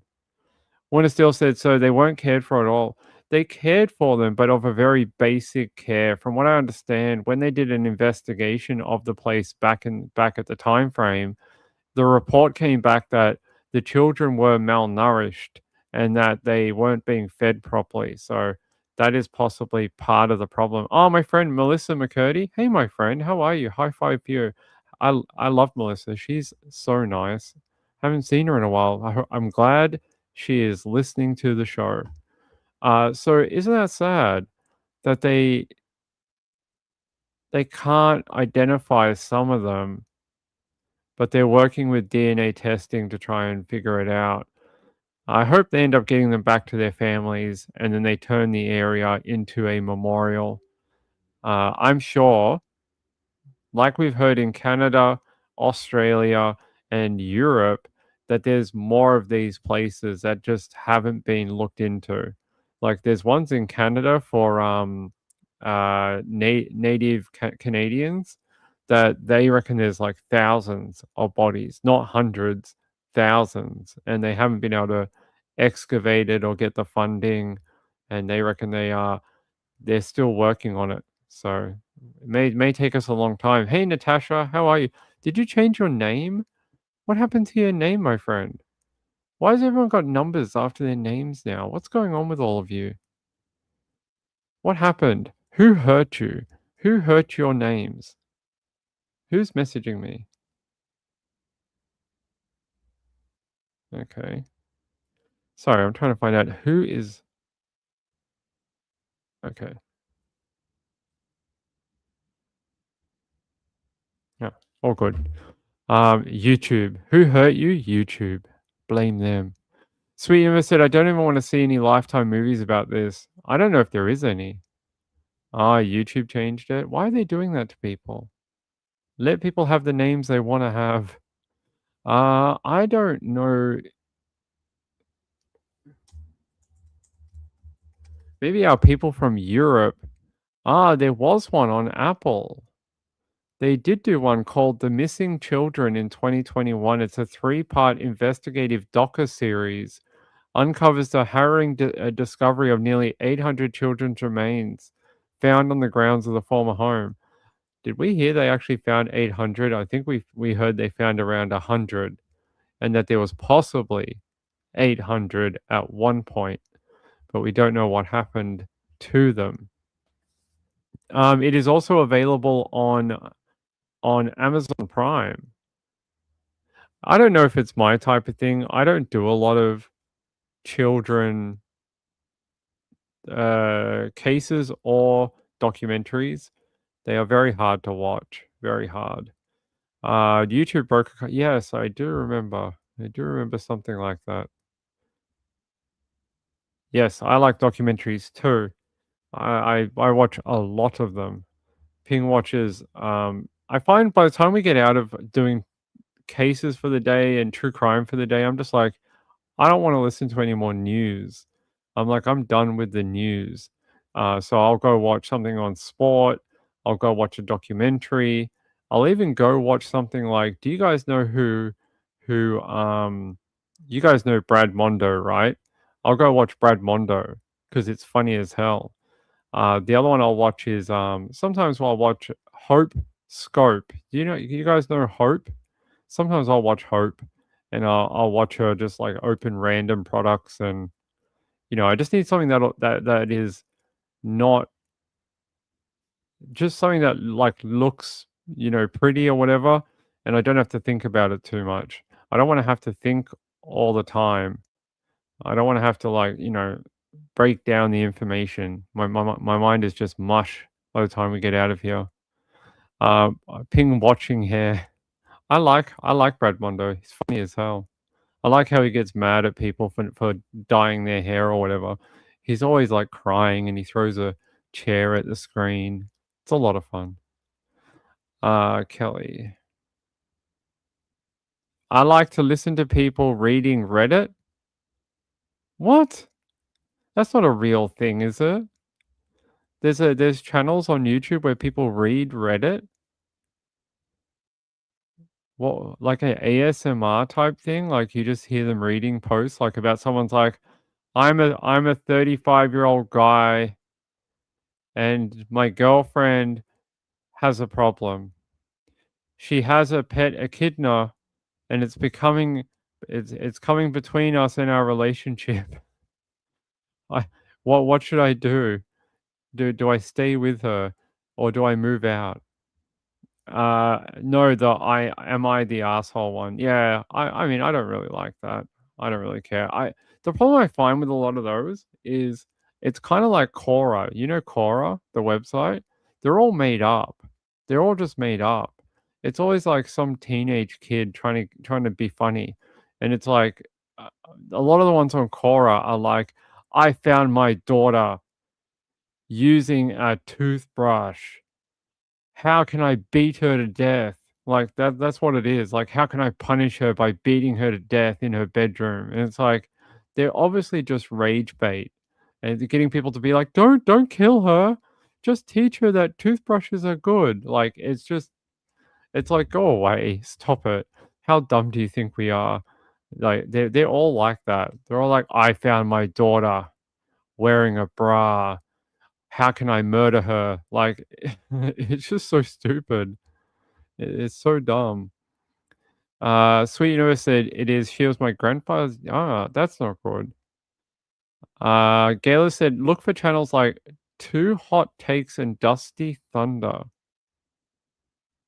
They sound like lady channels, like, Dusty Thunder hopped on his horse. He had a throbbing membrane on his horse. It sounds like that type of thing.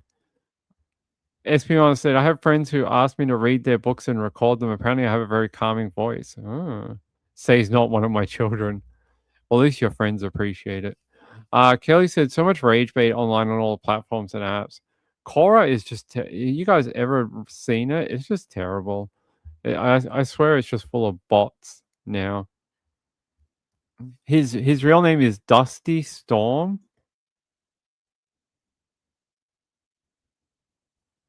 No. There's no one in the world named Dusty Storm. That's not a real thing unless you're maybe a Native American or a Aboriginal Australian person or something. No, like there's no one named Dusty Storm. That's like naming someone like Wet Fart. And you're like, yes, my name is Wet Fart. It's a traditional Irish name given to me by my father's father. He was also a wet fart. And I am Wet Fart Jr. And you're like, how do you spell that? And you're like, it has many H's in the name. And you're like, I'm not going to guess where the H's are. You went to school with a rusty nail? That's not true. Come on. You guys are just making names up now. What? Amy said, I went to school with a dusty mayo. Stop it. These are not real names. Humans don't name their children these things. Espion said, I do like true crime. I do true crime and decluttering. there's only so much true crime I can take. And I get to the like 5 o'clock or 6 o'clock at night and I'm just like, no more. I'm done. I have to do something else. Otherwise my brain will just implode. It's just like I'm no more information about crimes. And then I have to go do something like different. Spring hedges. We had a woman. It was a case. We did one called spring hemes. Do you remember that? Spring hemes. We had a woman. There was a woman. No, that's not how you spell it. We had a woman, wasn't it? Wasn't it called Spring Heems? She was a murder victim. Her son killed her or something. He ended up killing her and putting her in a bin. Spring Weems. That's it. We had a woman called Spring, and her child ended up killing her.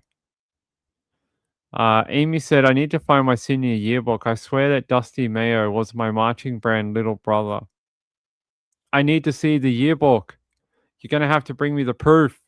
I don't believe that anyone outside of like a Burger King commercial is named Dusty Mayo.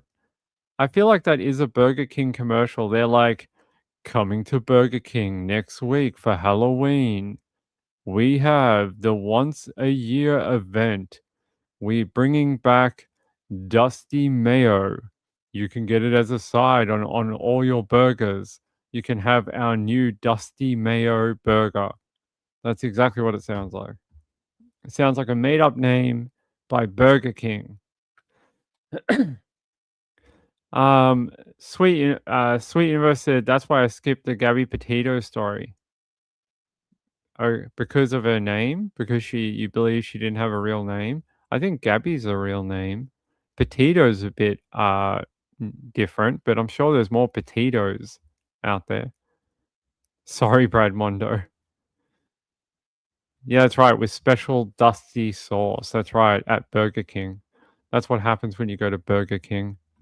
So you're going to have to bring me the yearbook. I want to see the yearbook photo with a caption where it says, that guy's name is Dusty.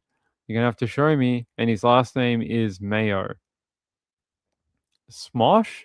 I don't think I've watched any Smosh in about 10 years. I don't think I've watched any Smosh since I was a lot younger. I think it's a bit of it has its own demographic. I think I've just aged out of that demographic a bit. Espionage said that's why a lot of names are banned by the government now. Yeah, Dusty Mayo should be banned by the government. Yes, that's right. It is Gabriella. Dusty lives in Joplin and runs an advertising agency. That's not funny. Are you saying his name is Dusty because the tornado that came through and it made the area very dusty? That is a poor joke, Gayla. You can't be joking about Dusty in Joplin, Missouri. They'll come for you, Gayla. The people out of Joplin are going to come for you for your bad joke about being dusty. Joplin is about an hour from me. There was a new documentary out last year about Joplin. I don't know if any of you watched it. There was a new documentary about the 2011 2011 2012 2011 Joplin tornado.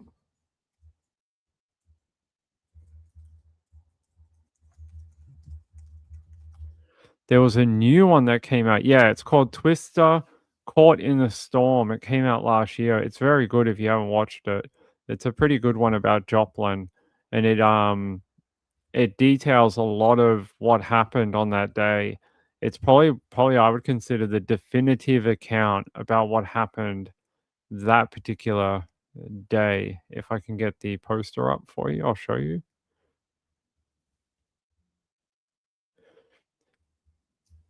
Don't expect to see a lot of the actual tornado. It's more about the people and what they were doing before, during, and after the tornado. It's pretty good. Oh, you've watched it? It was a good doco. It was a good one. Oh my god, my mouse is acting up.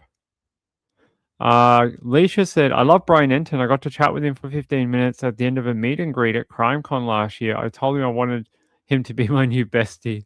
What did he say? What did News Daddy tell you? Did he say you guys could be best friends? I hope he did. I hope he said you guys could be friends. So yeah, if you haven't seen that documentary, it is a good one. But you have to like documentaries in general, I guess. All right, what else do we have? What else do we have? I think I had an update. Why do I want to talk to you about sharks? I don't want to do that.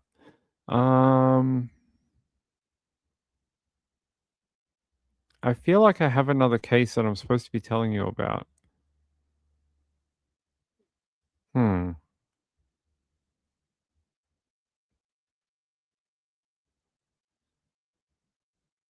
I'm just trying to remember. There was another case that I was supposed to bring you. I really need to write these down before I come on the show each day.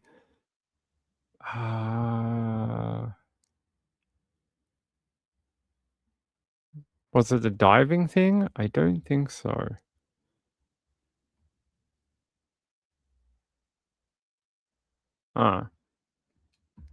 Maybe this one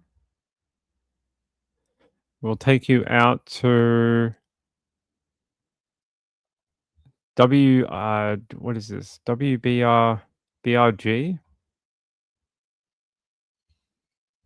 No, it's not that. Yeah, guys, I'll take you out here. So, did you guys hear about this story? The extraordinary college basketball captain 20 was on Dean's list before she was killed in a hit and run. Her name is Emily Mae Smith, an athlete at SUNY Postem, died after she was struck by a vehicle, and the 18-year-old driver of that vehicle fled the scene before being arrested hours later. He killed this lovely young lady very sadly. Imagine that, a hit and run. She died after a vehicle struck her near the campus. They're saying the police arrested an 18-year-old named Jacob in the hours later and charged him with leaving the scene of a fatal crash. This happened in the state of New York, and they're saying she was a women's basketball player, and she was basically just walking down the road, and he struck and killed her. It happened at 3:37 a.m. in the morning, and they tried to transport her to hospital, Canton Postum Hospital, where she was pronounced dead from her injuries. At approximately 7:25 a.m., officers located the suspect vehicle traveling on US Route 11 east of the village and took the driver, identified as Jacob. He's from Brasher Falls, New York, into custody without incident.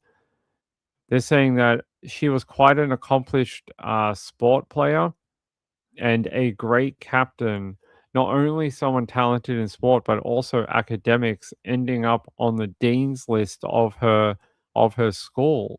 So she did both. So an awful way to lose this young lady. You know, I'd love to know what was going on at 20 to 4 in the morning. It seems a little, I mean, not blaming her, but what was going on at 4 a.m. in the morning? Yeah, officers were called at 3:37 a.m. to reports of a pedestrian being struck by a motor vehicle. Poor girl. I just would like to know how that happened. Let's see. Do we have a photo of the suspect? No photo of the perpetrator. No? I'll find him. 18-year-old Jacob Crease.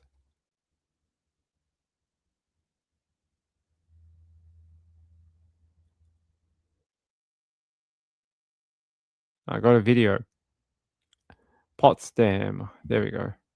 Tonight, a serious hit-and-run crash happened early Saturday morning. The victim, a SUNY Potsdam student, grieved at Saturday's graduation ceremony. Saturday's commencement started with the tearful announcement that 20-year-old sophomore Emily Smith was struck by an SUV near the school around 3:30 that morning. Potsdam police say she was transported to Canton Potsdam Hospital, and there, surrounded by friends, classmates, coaches, and supporters, she succumbed to her injuries. The suspect vehicle immediately fled following the crash. Potsdam police say the suspected driver has been identified as 18-year-old Jacob Kreese, found later Saturday morning traveling on US Route 11 in an SUV matching the suspect vehicle. Kreese was taken into custody and charged with leaving the scene of a motor vehicle crash resulting in death, driving while intoxicated, and driving across hazard markings back. Back at the graduations, the college administration mourning Smith's loss.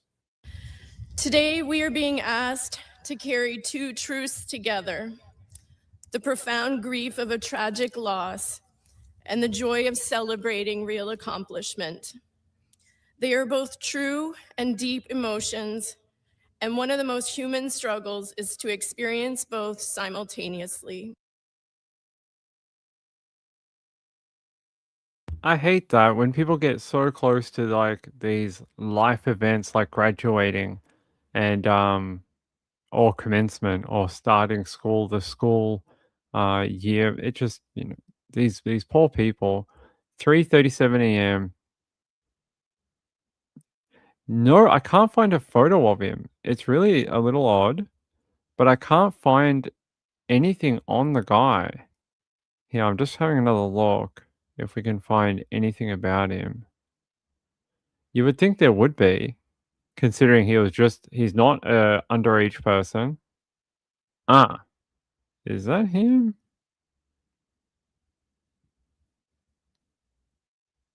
There's no way. Hold on.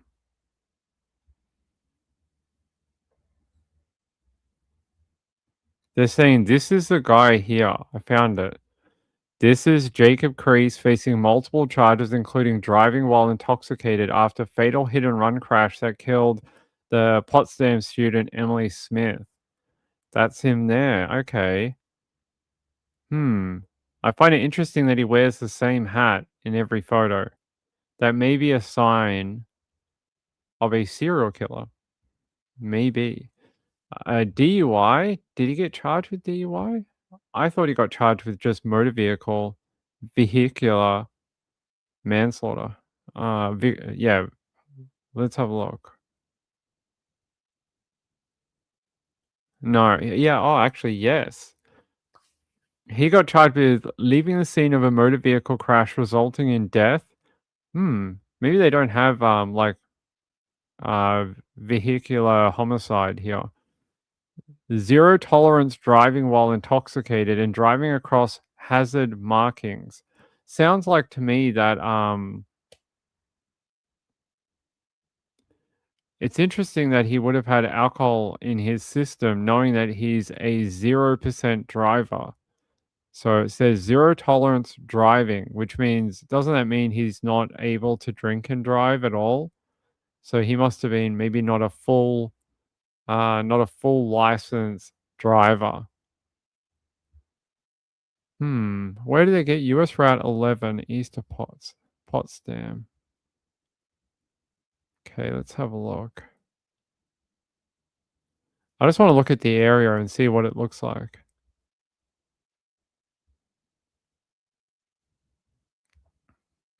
All right, where's the freaking town?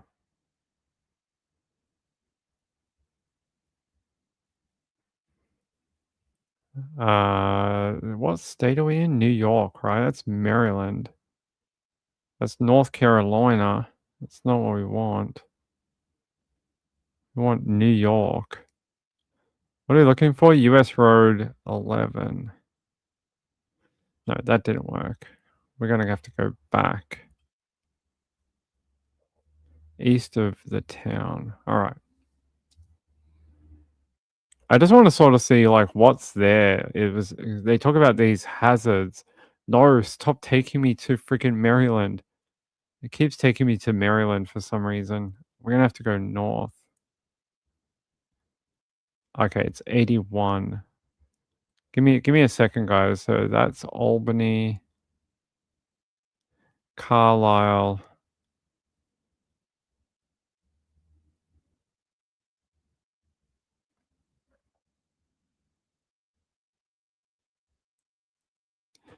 this road really heads out, like, most of it's countryside. And we're not right near the school right now, but I'll show you some of it. See? 81 heads up, and most of it's, like, interstate. It's a pretty big road.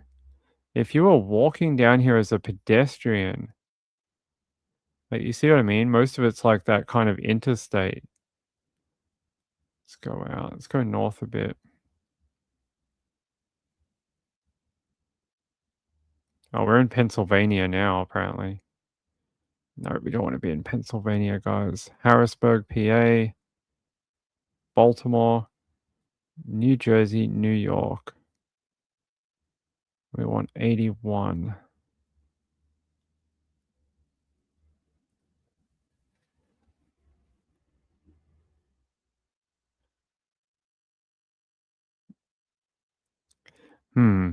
Okay, so that was 81, but it's far away. All right, let's just look up the town. I think that would be easier.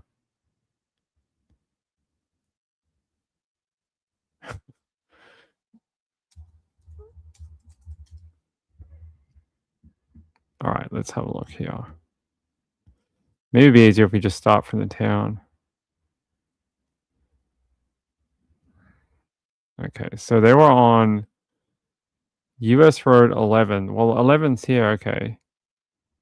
So if they were walking back into town, okay, it's not that as rural as it is. Gets further out, it gets much more rural. Okay, it's just like a normal side town. So they said east of the town. This is up in east. Okay. I mean, how far out would she be, do you think? I don't think she's going to be all the way out here. It's too far away to walk into town. So even if she was like out here, I don't know, guys. Do you think would you walk along here at any time of the day? Not that I'm victim blaming, I'm just wondering. Like, is it safe in America to walk on the shoulder of a road like this? Like, is that something that you guys would do? I don't know. Maybe it's something that everyone does. That's what I'm wondering. Like, is this a normal activity for people to walk on that shoulder on a road? I mean, I'm sure it's not busy at night, especially at like 4 a.m. in the morning, but let's have a look. Goes into town. There's a bunch of college houses right there. Let's go through here. And then it goes into town. Okay. I don't know, guys. I mean, down here, it looks like you probably could, but not when it gets further out. Like, there's a walking pavement right there. I mean, this guy, he must have, like, mounted the either corner or the freaking pavement and hit her. How you cross those traffic lines? Speeding, and we know he's drunk. It's a hell of a dumb thing. Walking home after being out or training. Yeah, she might have been running. Maybe, you know, being an athlete, maybe she was out for, you know, a lot of them like to jog at night. I know that because it's quieter. There's not as many cars on the road. Kelly said people do, but no, it's not great if it's busy. Potsdam, Leisha, Potsdam. Let's have a look. Do we have a better address?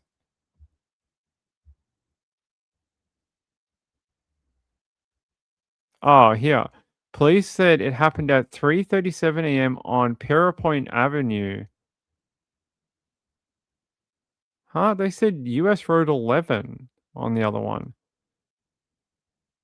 The vehicle fled southbound on New York State Route 56 and then went on to Garfield. Okay. Where was she hit, though? On Pierrepoint Avenue. Okay. Okay, Pierrepoint Avenue.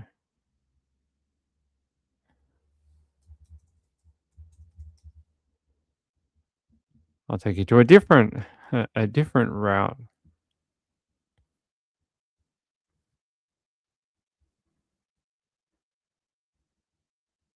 Well, that's not US Road 11.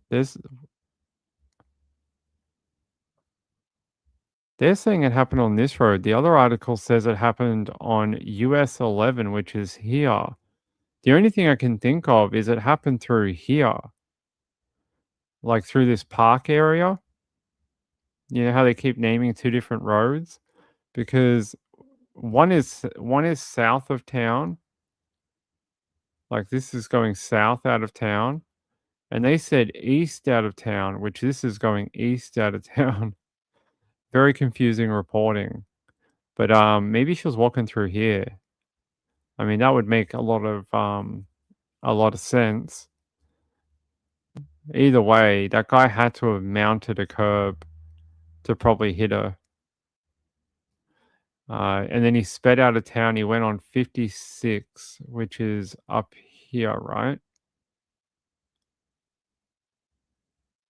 Yeah, he went here. This is where he was trying to get out of town. I reckon it must have happened maybe, yeah, they're right. Maybe here. And then they're saying he sped out of town and went north. Okay. Makes a lot of sense. And he tried to get out of town and it didn't work. Look, it's pretty residential when you get into the town. How he freaking hit her, drunk driving, speeding, being a dick at 4 a.m. in the morning, all those type of things. Kelly said, that's news for you. Always accurate reporting. Yeah, they gave two different roads on either side of town. At that age, it should be law that you can't have an SUV or truck until you're 21. That's a good point. That's a very good point. If there is a lot of accidents, maybe if you can have the like statistics to back it up.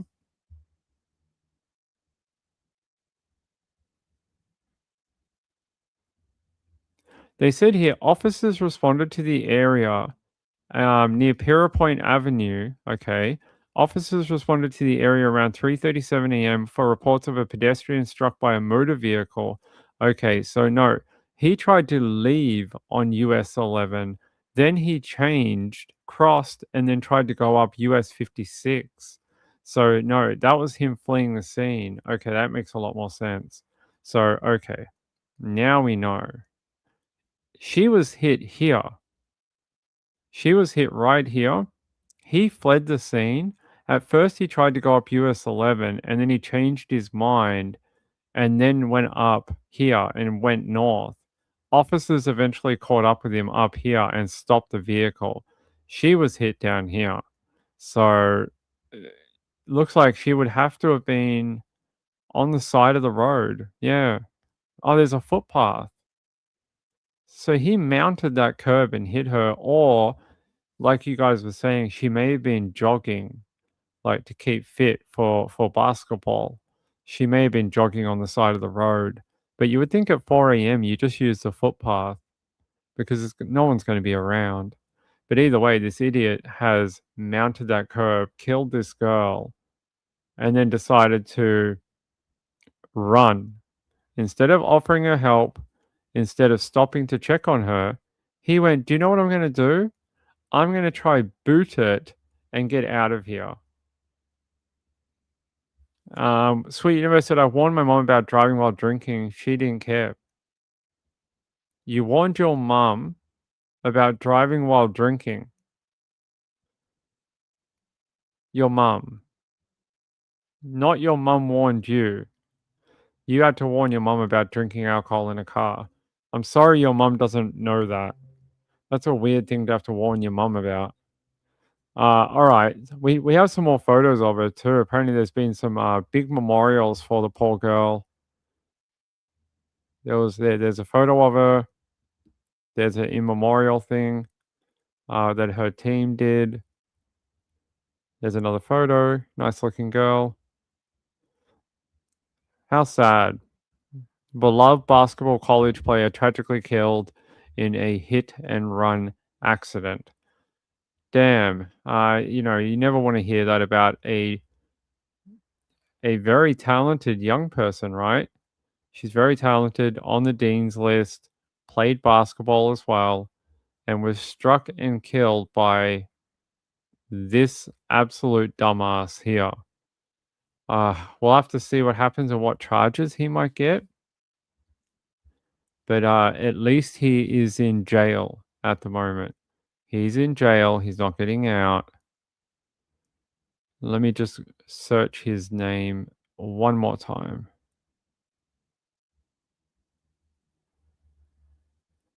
All right, let's try this one.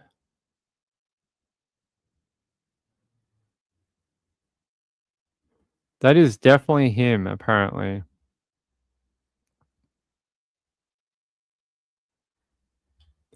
Yeah, not a lot of outside coverage, unfortunately, for this. Can we get to ABC 10? Here we go. Greene County woman killed in Potsdam hit and run. So same information. Charges leaving the scene, resulting in death. Zero tolerance driving while intoxicated and driving across hazard markings. There you go. They're saying following arraignment, he was released under probation. What? Released under probation supervision. Why?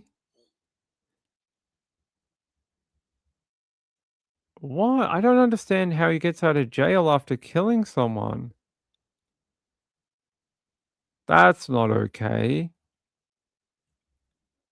I've never heard of the cops letting someone out of jail after you hit and run kill someone. It's not like he hit someone and then just like stopped and helped them. I don't understand that. I really don't get that, how you can you think that's okay.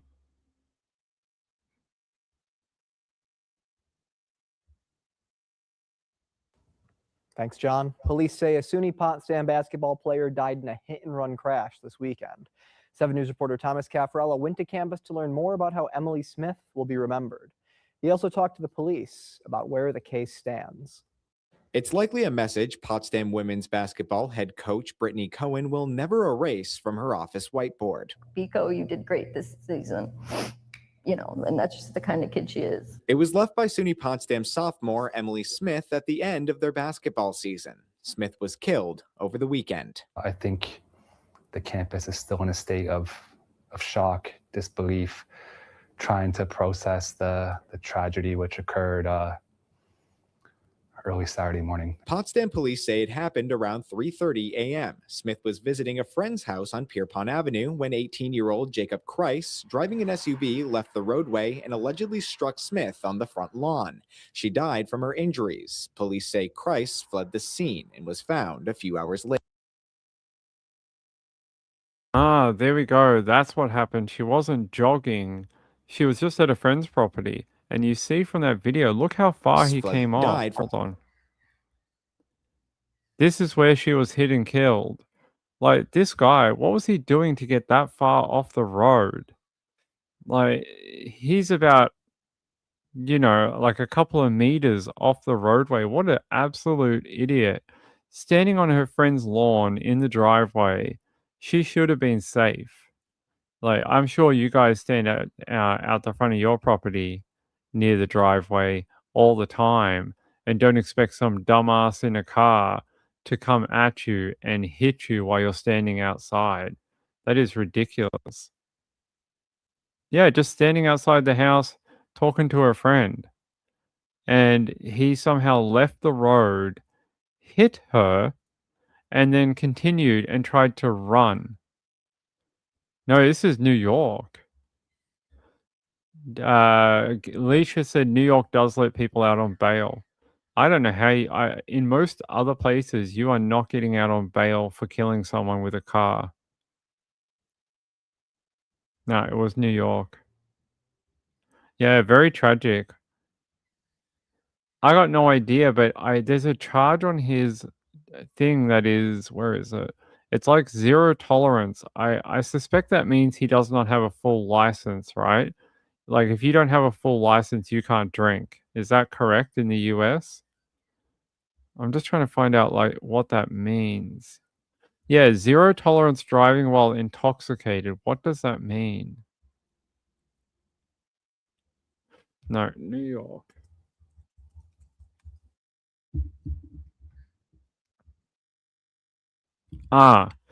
It's any driver under the age of 21. It's a violation to operate a motor vehicle with any blood alcohol concentration over 0.02 and 0.07 because it's an administrative violation rather than a criminal one. It does not result in jail time. But he may have been over 0.07 because they charged him with a proper charge, not a violation. It's not a violation. He was actually charged with it. There's a difference, right? A violation is like a town violation. It's like it's like the rules of the town, right? So it's normally like a fine. It's not jail time. You just pay like $100 fine or whatever, like an ordinance type thing. It's not like a criminal code a charge, but in his case, they did charge him with a criminal charge for it. So, yeah. Yeah, they charged him. Motor vehicle crash resulting in death, zero tolerance driving while intoxicated, and driving across hazard markings. So he must have had the upper end of the scale. You guys have never heard zero tolerance?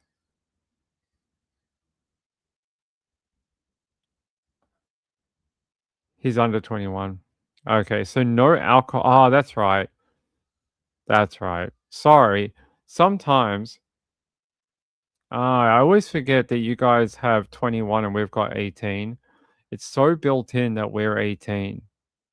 Because, yeah, you guys are 21. That's right. Sorry. I forget all the time that there's that 3-year age difference between America and Australia, that you guys cannot drink until you're 21. I'll have to ask you guys at some point about your lives with that, whether you think it's better that you cannot buy or drink alcohol until 21, and then what the Australian point of view is about being able to drink alcohol at 18. Actually, this is a good question. We're almost done with this story. Was it ever like a dream of yours to go when you were young, to go to like on holiday with your parents, to go to like Australia or Canada? Is Canada 18 too? I would suspect it is. If you go to Canada or Australia, so you could drink at 18. Was that ever like one of those things that you wanted to do? Because I think America is one of the only places that is 21. Most other countries are 18. You guys are about the only ones that are that high. Kelly said, no, if you aren't 21, you can't drink. So it's just a given you can't drink and drive until 21. Never heard of this charge. Okay. Woman of Steel said it used to be 18 for beer. Really? They had a different rule for beer. We used to be 18 until 1987. Huh. Kim said, no, we just drank anyway. Mexico is younger too. I think so. Mexico is probably... Mexico. Legal age drinking. It's 18. So they're 18 as well. So if you live in California, you can just go down to Tijuana and you can go drink at 18. You did all your drinking before 21? Amy said, I went on a uni trip to Europe when I was 19. The other kids went completely wild. I never had a tolerance, though. I always got sick immediately.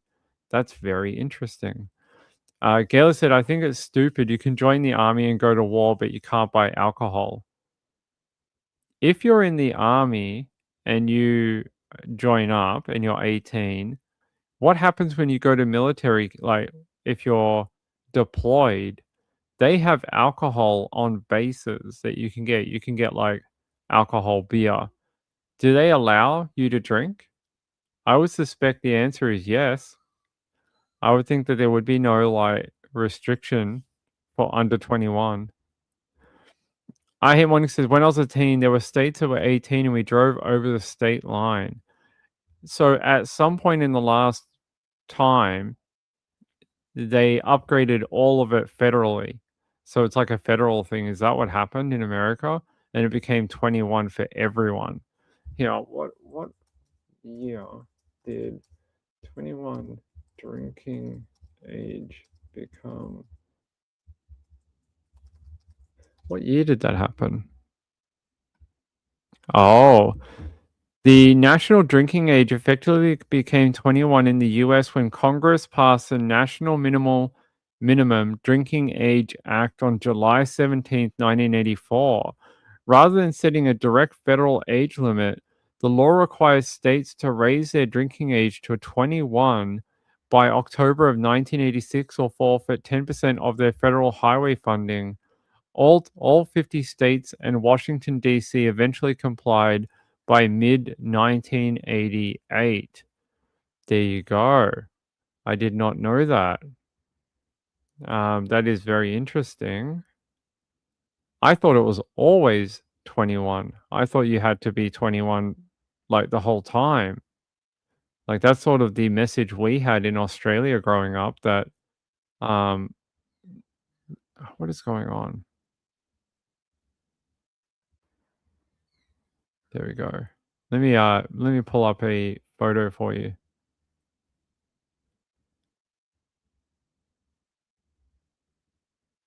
There you go. So this was the US drinking age in 1975. So the dark red is 21 for all alcohols. So it looks like it was like California and most of the West Coast. And then 18 for all alcohol, Texas. That is not surprising. Texas, Louisiana, Georgia, South Carolina, and Florida. Did I get that right? I hope I got all those states right. Texas, Louisiana, Florida, Carolina? No, Georgia. Georgia? I'm probably missing a state. And then South Carolina. I hope I'm right. So those ones were all 18 for alcohol in 1975. Wow. But if you go to the yellow, they were 18 for beer and wine, but 21 for liquor. So like this is like Oklahoma, Kansas, Utah, New Mexico, yeah, Utah, and then Texas, Oklahoma, Texas, Kansas, no, Texas, Oklahoma, Kansas, Nebraska. Is that Nebraska? And then South Dakota. My geography is a bit bad with America. I know most of them, but some of the top ones I'm bad with. So yeah, 20 for 20. Who was 20? In blue. Who's that? Who's this tiny little state? Oh, it's not taking us over there. Who is this tiny little blue state here? You guys are going to have to help me out with that one. I don't know who that is. Rhode Island? Is that little blue one? Is that Rhode Island? You guys will have to help me out. I don't know who that is. But yeah, one of them had that. And then one of them had 19 for beer. 19 for beer. And 21 for liquor. Weird. They were really fragmented. Like there was so many different rules depending on. I get why they tried to sort of make it even because you depending if you cross the state line, you could be breaking a law. Delaware. Thank you. Amy said you did much better than most Americans I know. I used to be a geography teacher. Okay. Well, at least I did okay. I did okay. I know some of them. So like, yeah, I know California, Arizona, New Mexico, Texas, and then yeah, I know how to go up, and it's like, yeah, Oklahoma, Kansas, Missouri, I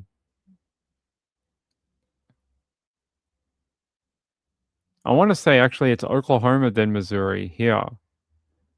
And then I don't know. I'd have to look up a map. Ping's not that good at it. You know actually where it gets confusing for me? Up here in this part here. When you get into around the Great Lakes, that's the bit that I always get confused with around here, like near Illinois, Iowa, all through this bit. When your states start getting smaller and more constricted, in the northeast and the north central, that's the bit that starts getting confusing because you've got all these little tiny states that start connecting to each other. Missouri is in red. Let me have a look. So Missouri, wait, they're both red. They're both red.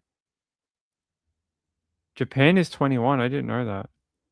Kelly said, I didn't even know that was Delaware. Does anyone live in Delaware? I don't think I've ever met anyone that's ever lived in Delaware. Illinois and Missouri are next to each other. Ah.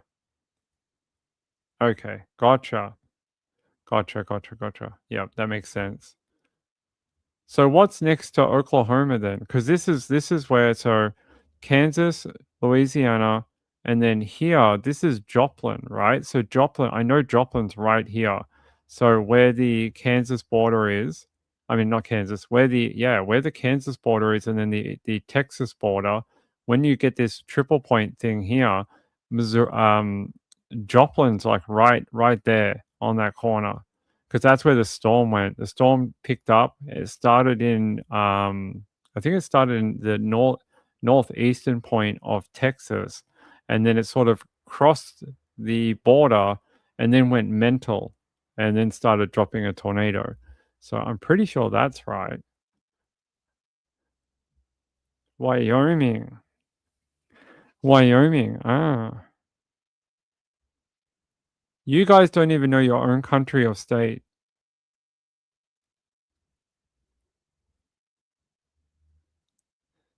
You guys are worse than me. I'm the Australian. Okay, but yeah, I know AR also borders Missouri.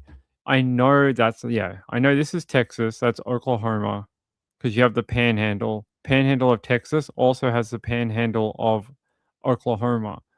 And then Kansas, Nebraska. I know that. And then, yeah, this has to be Missouri because you've got Joplin. So that. After that, it gets a bit sketchy.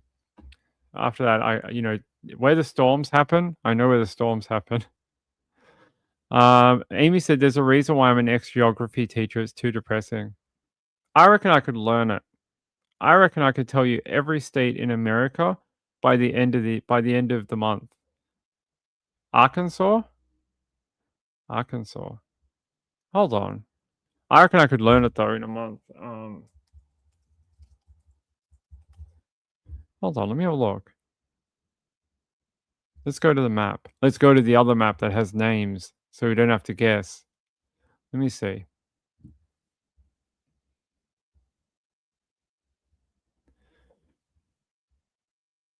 Okay, I get it now. So yeah, I was like one state down. Sorry, it must have been Oklahoma is where it happened. I thought it happened here in Texas, but no, it must have been Oklahoma. And then it drifted over the border. I knew it drifted over the border from a state, but I thought it was Texas, but no, it must have been Oklahoma. So yeah, it's Texas, Oklahoma, Kansas, Missouri. So yeah, it must have been Oklahoma and then it crossed over here. I knew it crossed over from another state, but I thought it was further south. See, Australians don't know America. But I got that one right. Texas, Oklahoma, Kansas, Missouri. That makes sense because it's the freaking capital's right between the states. Good work, Ping. The capital is like they share it. So when people think of the Kansas City Chiefs, they're actually in Missouri, right? They're not in Kansas. They're actually in Missouri. So I know that. Although apparently they're moving to Kansas. Did you guys hear this? Apparently the Kansas City Chiefs are now moving. They're not going to be in Missouri anymore. Then we got Tennessee, Mississippi, Alabama. I got Georgia right, and I got the Carolinas. Got some of it. I reckon I could learn this entire map in 1 month if I really wanted to. It's not that hard. It's shape recognition. Like we teach children how to do this, right? And it's like shape recognition. So they just have to learn the shape, not really the name as such. And then you can just recall it. So yeah, there we go. Arkansas. That's a good one because I always have this weird impression in my head that Arkansas is further north. I don't know why. I never think it's right next to Texas. Like in my head, I always think it's further north, closer to Kentucky. Why? I've got no idea. But yeah, that makes sense. So yeah, the story I was telling you before about the Joplin tornado. If you guys don't know, it must have started in Oklahoma then, which makes a lot of sense. So it started in this corner and then came across this border here, and then Joplin's like right there. And then yeah, they got hammered, which makes a ton of sense because Kansas, Oklahoma are like the tornado alley. Like that's the old historical tornado alley. Yeah, there's been other ones though. We've had others, but you know what's interesting to me? That Arkansas doesn't get a ton of like high level tornadoes, which is so weird because Oklahoma and Texas do. Oklahoma and Texas get smashed like every year. Amy said, I think I can name the Australian states from memory, but I don't think I could place them all on a blank map. But we don't have 50. We've got 6. We've got, what is it? Victoria, New South Wales,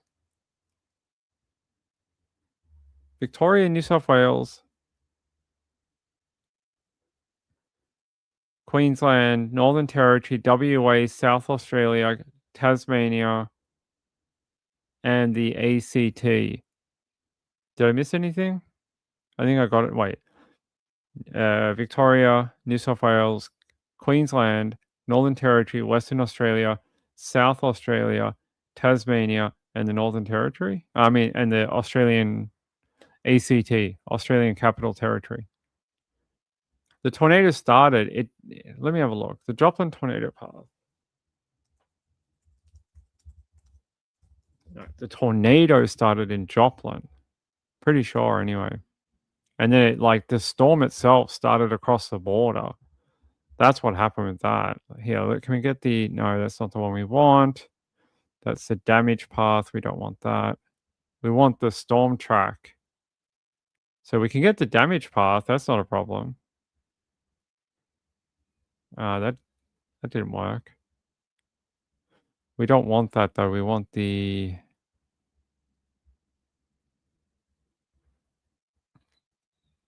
This is the damage path, but we don't want that. We want the storm track. Look at that, though. This shows you the damage.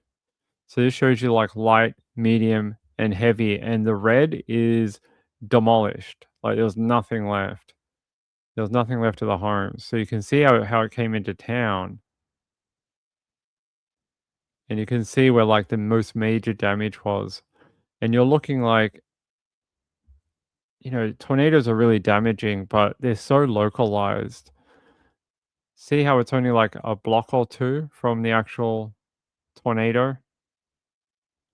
Then you can go through and you can see what really hurt Joplin was it went through here. Look at all the businesses and like big buildings and that doesn't normally happen. So that's what got everyone. And it went through this heavily populated neighborhood down here. All these homes, all the red ones, all gone, wiped clean, demolished. So yeah, crazy tornado. Go watch that documentary we were talking about before. Kelly said, we also had to learn the capitals of all those cities in school. I really don't know why. I don't think I could do the capitals. I couldn't even tell you the capital of what is the capital of Georgia? Atlanta? I would have thought it was Atlanta. I'm probably wrong. I'm probably wrong. I couldn't tell you the capitals of all the cities. Amy said, I did so well on a map test in 7th grade. My teacher thought I was cheating. Not cheating, just nerdy. Yeah, let's look it up. One last thing before we go. I want the tornado, Joplin tornado storm path. We don't want that one.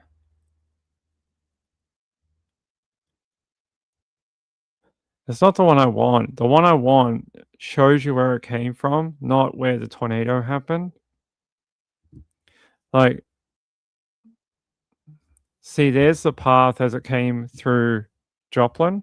See, there's the border. Whatever that state is, the storm started all the way, like, way back over here. The storm had already, it didn't just go, oh my God, there's a storm here. It was like hours away. Like, they knew these storms were coming for like since the morning. They were firing up across these lines for fucking hours. So they were like over here, and then it crossed the border, and then it dropped the tornado. That's why it was so devastating, is because it was only just across that border, and bang, tornado straight through town. So yeah, go watch that documentary if you haven't watched it. It's pretty brutal. It's Kansas, is it? Okay. Thanks for letting me know. I knew across the border. I couldn't remember what state, but that's what was so devastating about it. Is like they're right there from just there across that borderline. Devastating day, really devastating. That one in the Greenberg one back in 2007, the Greenberg tornado in Kansas. That one was in Kansas. That one was very similar to this one. Do you guys actually, before we go? No, Joplin was an EF5, right? Joplin's an EF5. Yeah, Joplin was an EF5, very rare EF5. Greensburg was an EF5 too.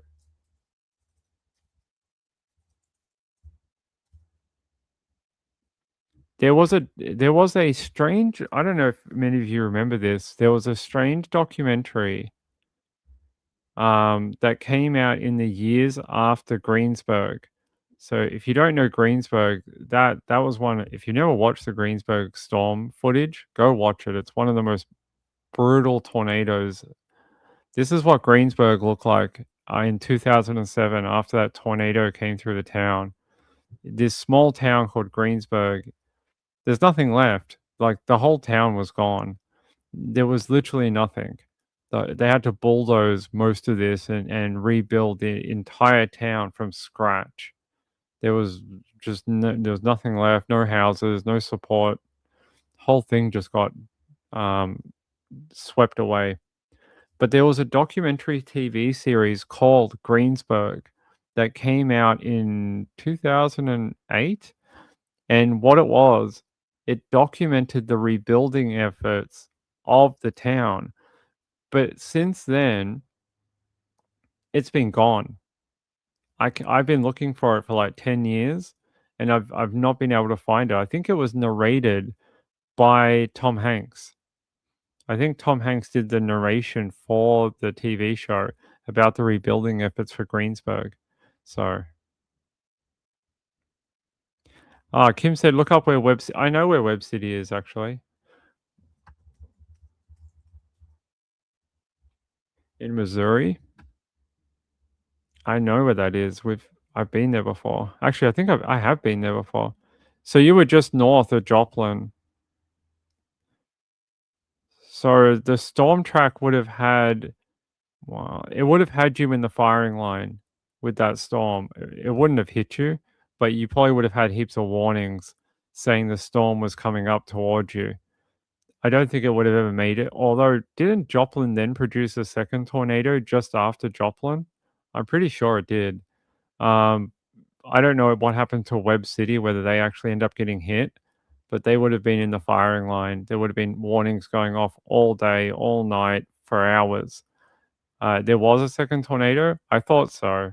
I thought there would have been a second one.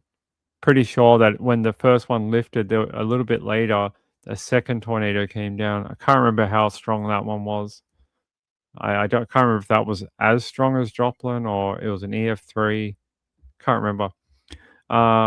Yeah. Joplin is the city. Yes, we know this, my friend. Kelly said, so those sirens are so eerie when they go off.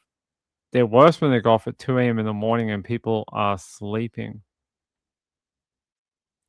Joplin? Not Janis Joplin. Joplin, the city. Gayla said, is there anywhere in America that doesn't get hit by earthquake and tornadoes?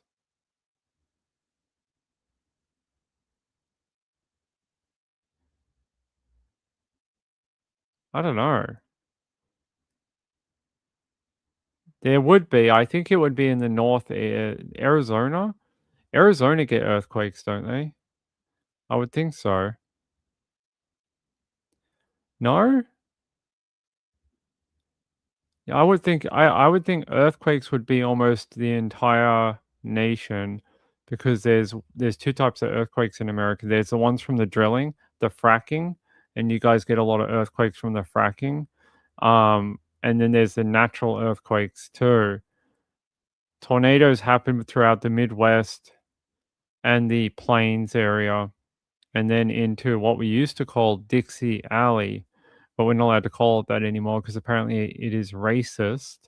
So now we just have to call it the Deep South. And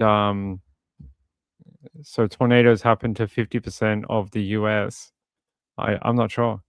Warner still said we have tornadoes here in Washington. In Washington? In the Pacific Northwest? I don't think I've ever seen a tornado in Washington. The last tornado in Washington state was two brief tornadoes, EF0, occurred near Spokane. So, do you know what it did? It flipped a mobile home. That's what it did. And it took down a power line. It's like the weakest tornadoes ever. You know, just the other week in California had 5 tornadoes in one weekend, which was actually a pretty big record for them. Oh, you had a rare water spout through Puget Sound off the coast of Magnolia in Seattle on April 15. The water spout was captured on photo and video, but no damage was reported. And then before that, it was 2 years ago, you had another water spout. So it doesn't seem like you guys really get a ton of high level. Look, EF0, EF0, EF0. The highest one you had was an EF2 in 2018. Other than that, you've had a lot of EF0. A lot of very, very weak tornadoes. Oh, you had an EF3 back in 1972 in Creston. So if you're in Creston, there you go. Earthquakes are all over the world. Actually, earthquakes are all over the world, but if you're in the Ring of Fire in the Pacific, you're more likely to have really bad earthquakes. Kelly said, we don't have any real weather here in the valley in Arizona, just monsoon and dust storms. I feel like Arizona gets earthquakes. I feel like you're all wrong. Let's have a look. There was an earthquake in Arizona 4 days ago. It was a magnitude 2.5, and it happened in Arizona. So you guys do get earthquakes. I had a feeling. That you would. They just had a news story in Arizona. Earthquakes were felt all over Imperial County and mainly in the city of Brawley. People I spoke to say they felt one this morning. And even though they're used to the occasional earthquake, this was different. 19 quakes in the past 24 hours, 281 in the past week.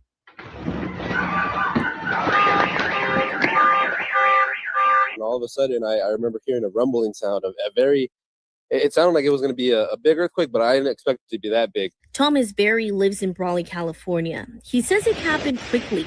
He was walking his dog when the earthquake hit, leaving the city in the dark.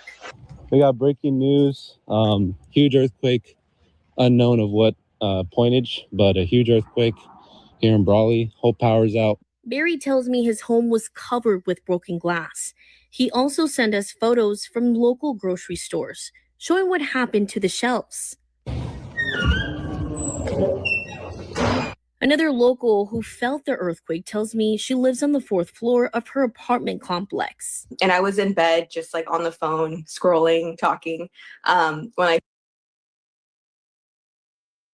right, so now we don't believe Kelly anymore about her recommendations for Arizona because they just showed you that they had like 400 earthquakes or something. Look at this. Look at the damage. That's pretty bad damage. Like, look at the windows and the doors. And that video of like all the shaking, that was pretty bad. It cracked all the brickwork here. So we can't take your recommendations about Arizona anymore. Kelly said that must be on the Cali border or something. What is the town? What did they say? They said This morning, and even though they're used to the occasional earthquake, mainly in the city of Brawley, people I spoke to.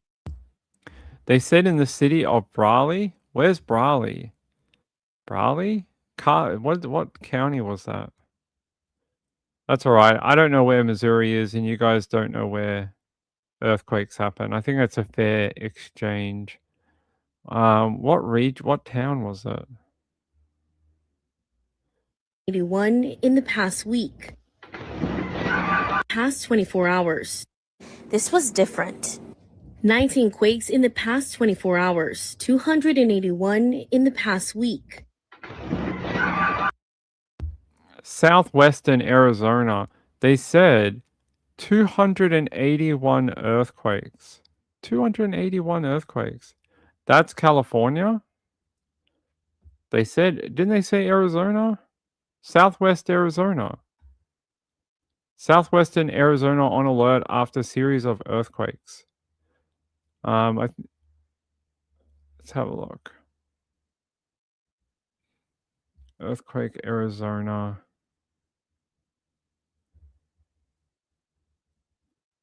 Let's have a look.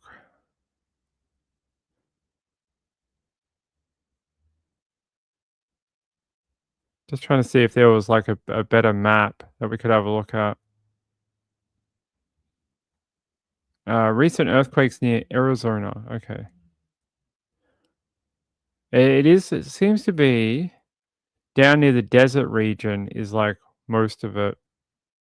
So down very far south of Phoenix.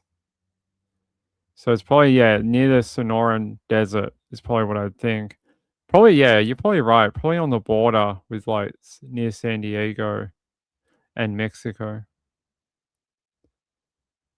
Let's have a look. What was this one?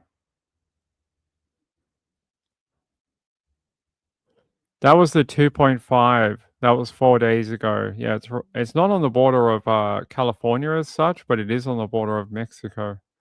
So that must be where they were happening. So there you go. There you go. Here, I'll make that bigger so you guys can see. So there you go. The 2.5 4 days ago. I'm not sure what fault line. You're curious now? Here, I'll put the link in that video to Easy Family and you can watch it about like the hundreds of earthquakes that apparently Arizona has. What? So you just don't claim part of your state? You're like, it's too close to the border. We'll let California have it. That's all right. You didn't know about the earthquakes. I keep thinking states are further north than they are. And yeah, that's really weird. Like I keep thinking like the states are way further south or north than they actually are in America. It's just how it is in my mind. Why it's like that, I don't know. I think it's just when their actual geography, when you look at it, in your mind, you think everything is straight. Like there's no like sort of curve to it. But in actual fact, all your states have a slight slant, or they're not straight, or there's like different, different borders, so things don't line up perfectly. And I'll show you what I mean. You can see from Nevada to Missouri, like that line is not straight. See, it's got a bend on it, so nothing is quite level. But in your mind, when you think of these states and you start stacking them on top and next to each other, you think they're straight, but they're just not. That's why you have to learn your geography, people. All right.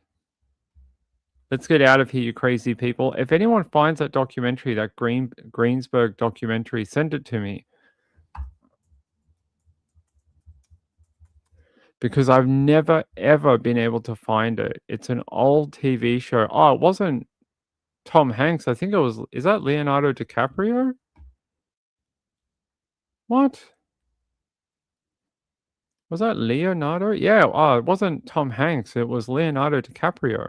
There you go. He did the narration for it. Why I thought it was Tom Hanks, I don't know. I didn't even know it was Leonardo DiCaprio.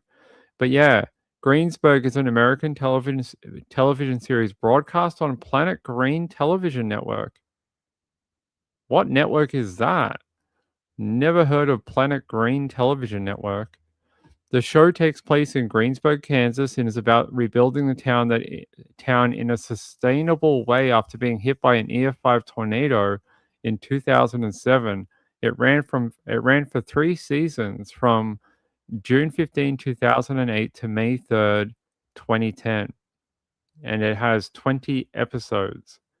So yeah, if anyone knows where to watch this or find the episodes these days, let me know, because I've never been able to find them in all my years online. I don't even know if they exist anymore. I think they've gone wherever. Planet Green. What was it called? Planet Green?